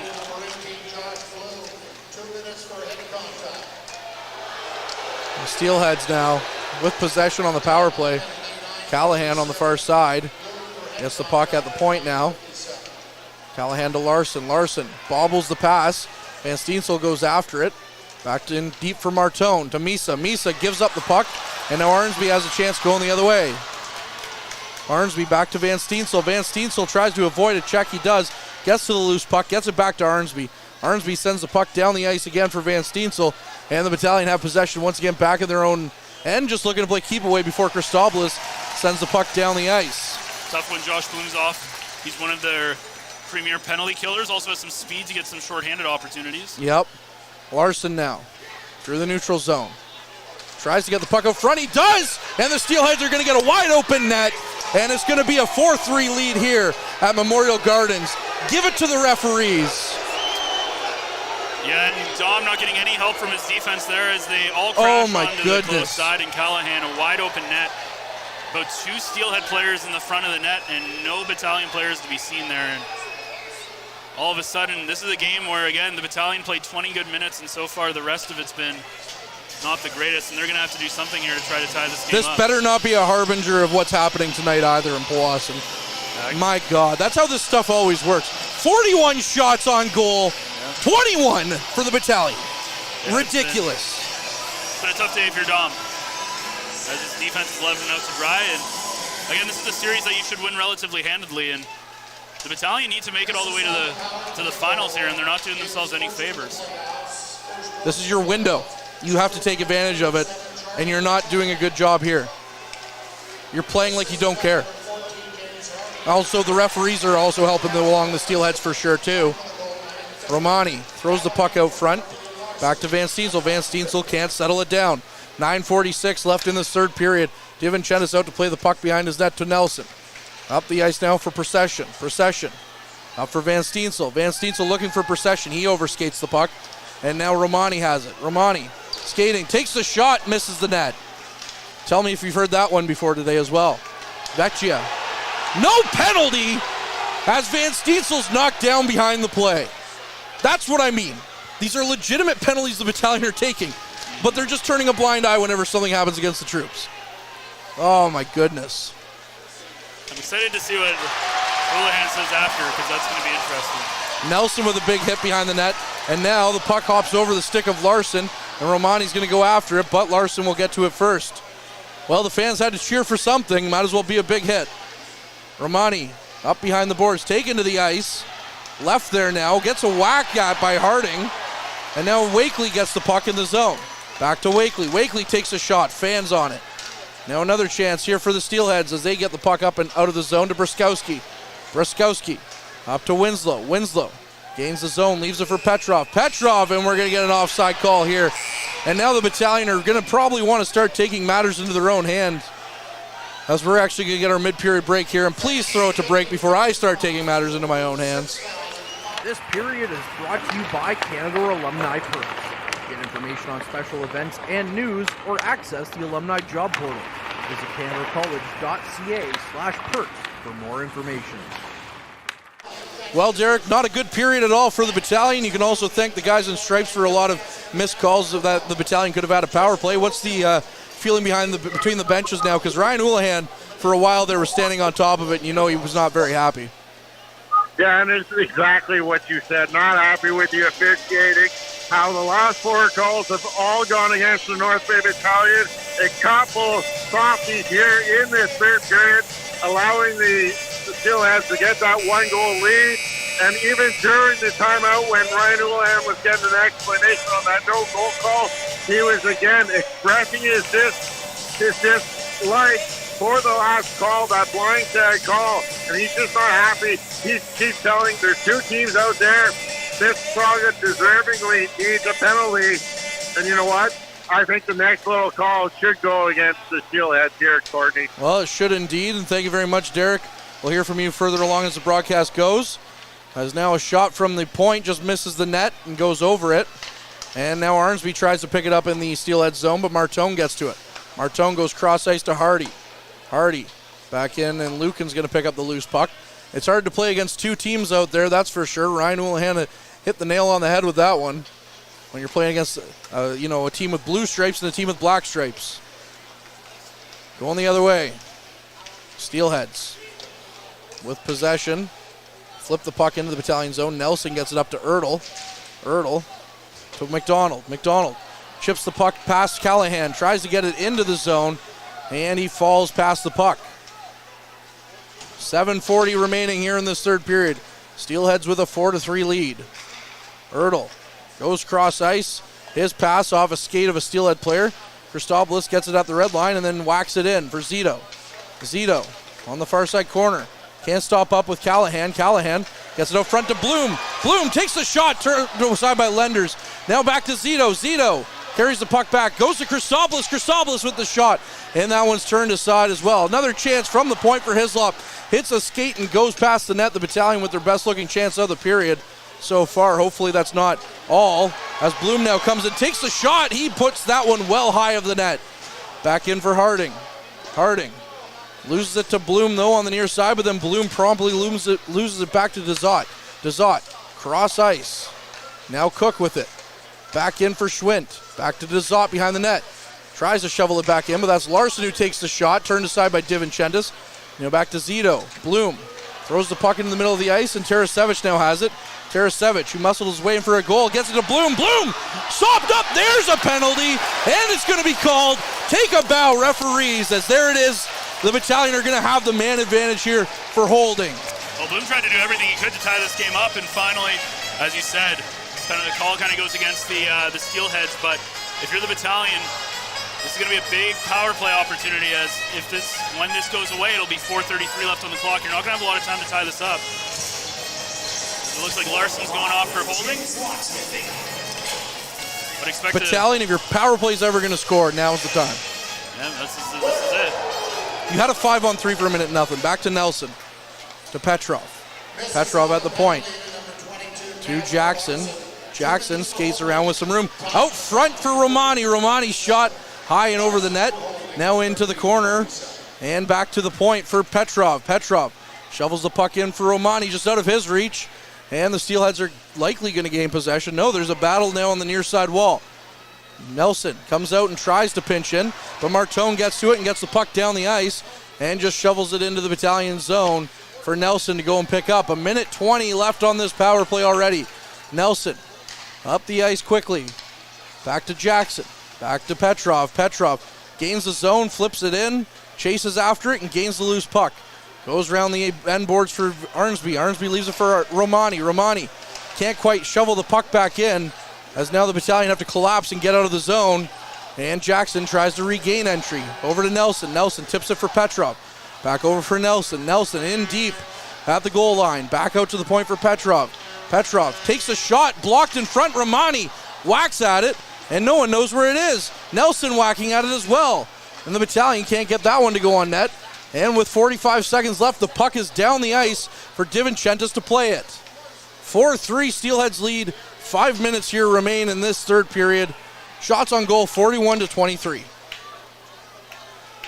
Bloom with the puck behind his nets, just stopping down, 30 seconds. Leaves it for Winslow. The fans getting annoyed with that as well.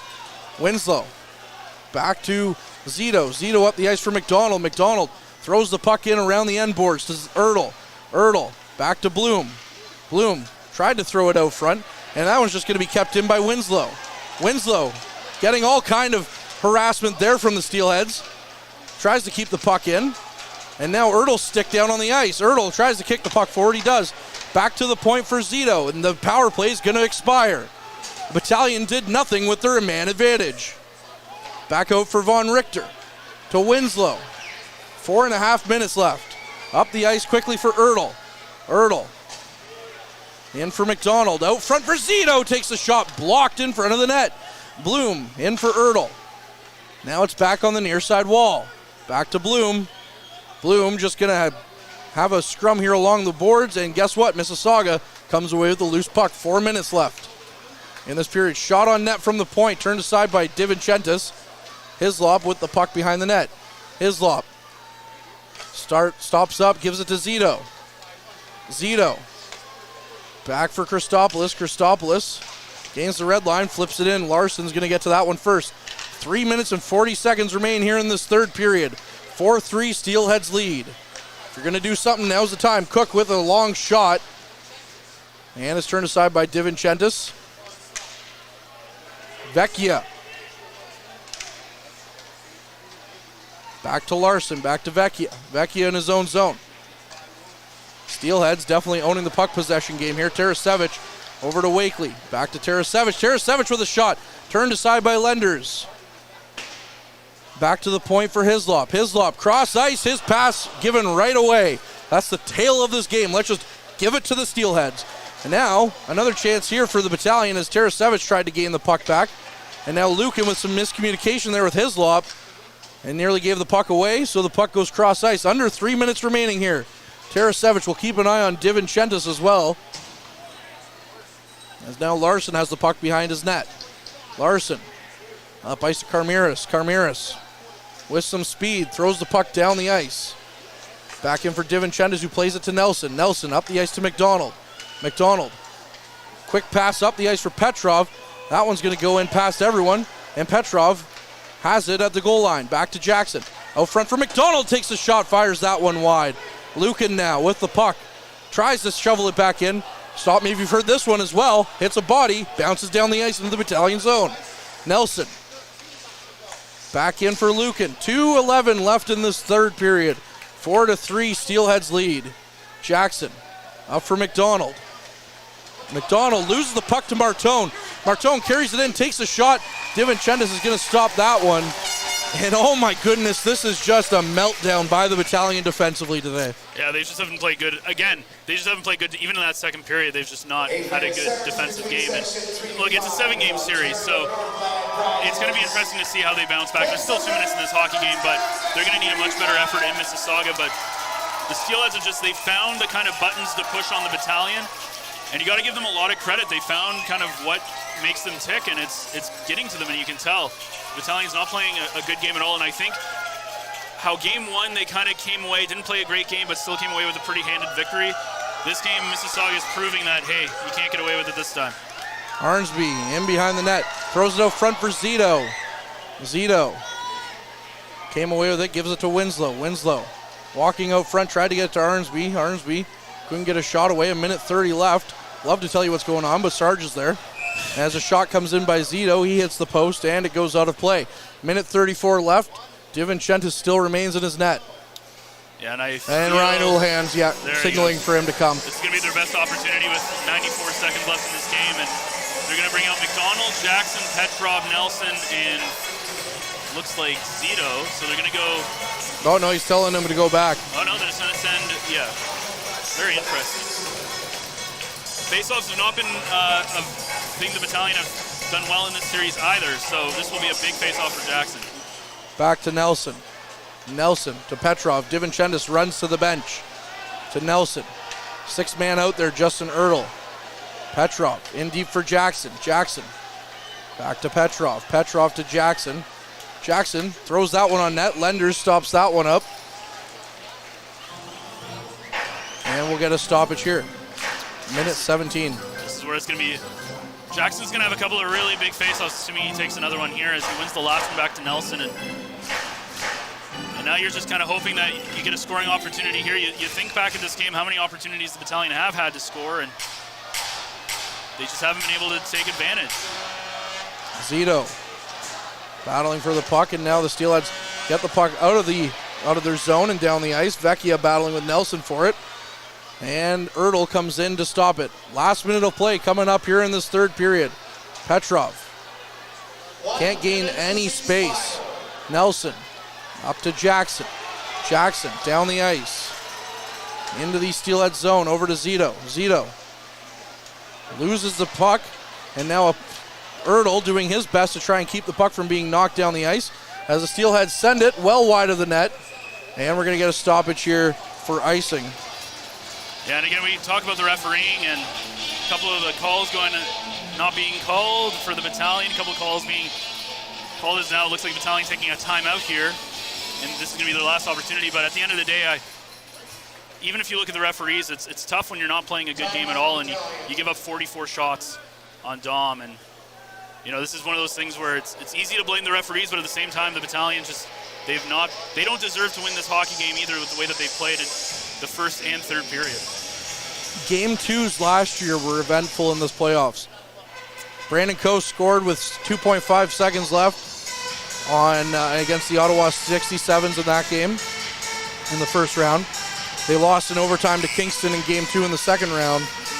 And then they obviously, as they were swept by Hamilton, lost in Game 2 in Hamilton for a game that we called on the road. Yeah, they're 9-13, right? Game 2's at home, and looks to go 9-14. And this team who doesn't score first, the Battalion, are next to impossible to win a game, so you might as well just pack up shop, it feels like, once they don't score first in the game. At the end of the day, it is a 7-game series, and there's still 5 more games to go after today. Jackson to Petrov. Goes back behind the net for Jackson. Jackson to Nelson. Nelson's shot. And that one's going to go down the ice for another icing call here against the Steelheads. Petrov showing some frustrations there as Nelson maybe didn't really take a great angle shot on that one, and it was kicked down the ice by the Steelheads. And it really feels like the Battalion are bunching a lot on the offensive zone. Like, they're not spreading out enough. You'll see 2 jerseys kind of together a lot of the time, and they're just not getting any opportunities in that high slot area. As now it looks like Mississauga has taken a timeout as well. They want to make sure that they get what they want defensively on this faceoff. This is going to be probably the pivotal faceoff of this hockey game at this point. As again, you look at the story, and it's Hardy, 2 goals in this hockey game. McDonald with a goal, and again a couple of opportunities where the Battalion just have not played good defensively. And there's only so much you can do as a goaltender. Dom still standing on his head with over 40 saves, and he's faced almost 80 shots between these 2 games. 27.7 seconds left on the clock. 26 shots for the Battalion, 44 for the Steelheads, and they lead 4-3 here in the third period. Face off to the broadcast side in the Mississauga zone. Jackson coming in for the draw. Wins it back to Petrov. Petrov to Nelson. Nelson throws it on net, and that one just went wide as it hit a body in front. Ertl walking in, tries to get to Zito. Zito tries to shovel the puck in.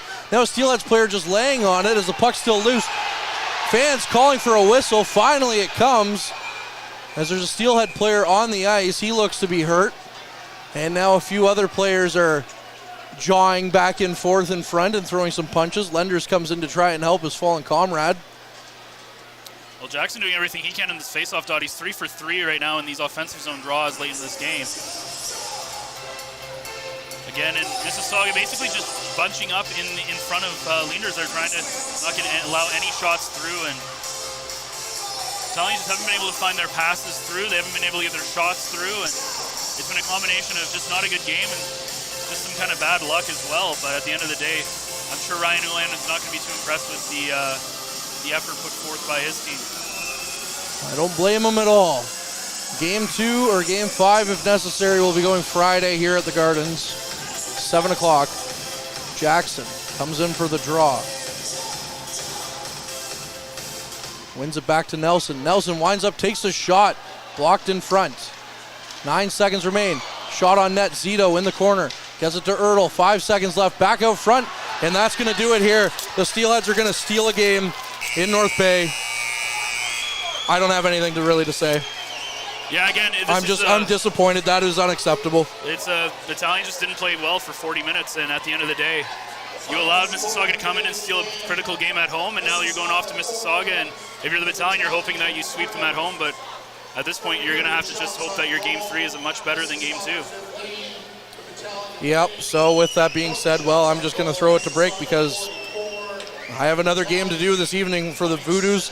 I tell you, if they lose that game too, that's going to be interesting as they take on Hearst here in Game 6 in the Powassan Sportsplex. Game 5 is going to go Friday here at the Gardens, and looks like Dom DiVincentis is going to be a star as well. So with that, we'll throw it to break. We'll have Ryan Houlihan up on our socials later. Thanks. Average Joe's Eatery and Patio Bar is North Bay's only year-round lakefront restaurant. On the shores of beautiful Trout Lake, we have been serving delicious food and stunning views since 1999. Indulge in one of our delicious menu items, or simply sit with a cocktail in hand and watch the beauty of Trout Lake before your eyes. Check us out online at averagejoes.net or visit us in person at 3501 Trout Lake Road, North Bay. As a Canadore College alumni, you have access to perks. Canadore Alumni Perks. This is a lifetime membership that includes special access to great offers, opportunities to get involved, and so much more. Graduates can access discounts and special offers from businesses and hotels locally, across Canada, and internationally. Get information on special events and news, or access the alumni job portal. Keep in touch with Canadore's alumni office. Visit canadorecollege.ca/perks. Great things happen here. You rely on your vehicle to take you to the places that matter most to you. So bring your vehicle to the team you can rely on to keep it running at its best. Dave's Automotive Services. Whether you're getting your car or truck ready for the season with a tire change, making sure you're safe on the road with an inspection and certification, or doing your due diligence to keep your vehicle in tip-top shape with regular maintenance, Dave's Automotive Services has you covered. Expert troubleshooting, quality repairs, and time-efficient labor are the 3 stars of service you can expect when you bring your car or truck to Dave's Automotive Services at 411 Airport Road. Call 705-478-5544 and book your appointment today. The Frontline Podcast, Season 3. Courtney Kenny, Matthew Sucrum, Derek Lindemann, Bob Coles, and Ben Long bring you closer to your favorite teams like never before. Covering everything to do with hockey in the North Bay area, exclusive interviews with the North Bay Battalion staff and players, expert analysis on the OHL, NOJHL, and more, keeping you up to date on all things Voodoos, Trappers, Lakers, and more. It's a new season, it's a new adventure. The Frontline Podcast Season 3. Available wherever you download your favorite podcast. Well, we welcome you back here into Memorial Gardens for the La Huerta postgame show, as it's the Mississauga Steelheads stealing a game here in Memorial Gardens, and a 4-3 victory as they score 2 unanswered goals in the third to take a 4-3 win. The 3 stars of the game is, number the third star, Dom DeVincentis, who of course made 40 saves on 44 shots. Callahan picks up the second star for Mississauga as he had a goal at the end there. And then, of course, how about Hardy? 2 goals in the game, 3 in the series so far, as he gets our first goal. As we take a quick look at the goal-scoring summary of that third period, as James Hardy scores at the 3:50 mark, and then again Charlie Callahan, the captain, from Hardy and Larson at the 9:50 mark, as again the Battalion unfortunately not able to finish things off as they go into the third period with a lead. They get outshot 44-26, and of course that means that a Game 5 will be needed, and that will be next Friday, which will be our next Battalion home broadcast. It starts at 6:50 p.m., puck drop at 7:07, but Game 3 will go on in Mississauga Tuesday night, as they'll play Game 3 there, and then Wednesday night Game 4, and of course they're also putting together a fan bus as well. So if you want any more of that information, go and check out on our socials, as you'll have more information there. I think they need about 10 more people to make that trip. It's $90 to go. You get a ticket to Game 4, as well as obviously travel there and back. So kind of money well spent to be able to go see the Battalion. Hopefully, at that point, take a 3-1 series lead. But the Mississauga Steelheads tie the series up 1-1. As for everybody here, for our producer Ben Long, for Courtney Kenny, and for Derek Lindemann, I'm Ben Sargent saying have yourself a wonderful night, and don't forget the Voodoos hockey's on tonight as well, starting at 7 o'clock at 6:50 for the pregame show as they take on the Hearst Lumberjacks in Game 6. Boston with a 3-2 lead on that one. And as always, keep your eye on the front line. Meals are a special time for families to gather, share their day, and spend quality time together. Those dinners are made extra special when you add tropical produce found in the markets and grocery stores that carry La Huerta imports. La Huerta knows the importance of family, so they know which quality products make the best quality meals for your customers, whether it be Mexican Hass avocados, Brazilian figs, Ecuadorian red dragon fruit, or something just as exotic and special. To get your supply of the best tropical produce at competitive prices with brands buyers trust, contact La Huerta Imports at 705-752-1478. Community engagement is one of our core focuses at McDonald's. The key is finding the right people who are passionate about the same things we are, helping kids be kids. McDonald's proudly supports local organizations such as the North Bay Regional Health Center Foundation, Big Brothers Big Sisters, One Kids Place, the Children's Aid Society, and Ronald McDonald House Charities. Stop by McDonald's on 1500 Fisher Street, North Bay to see how we can serve you and the community every day. Hey there, I'm Mike the Financial Advisor. When you strip it down to its core and you take away all the industry jargon, I help people solve financial concerns. So if you're concerned that you'll never save enough to retire comfortably, or that your kid is going to graduate post-secondary $40,000 in debt, or maybe even that life is going to take a really unfortunate sideways turn and somebody is going to have to open a GoFundMe page for you and your family, I can help you prevent all of those things from happening. If you want to see how, you can find me on Facebook, Instagram, and TikTok. Just do a search for Mike the Financial Advisor. You should find me.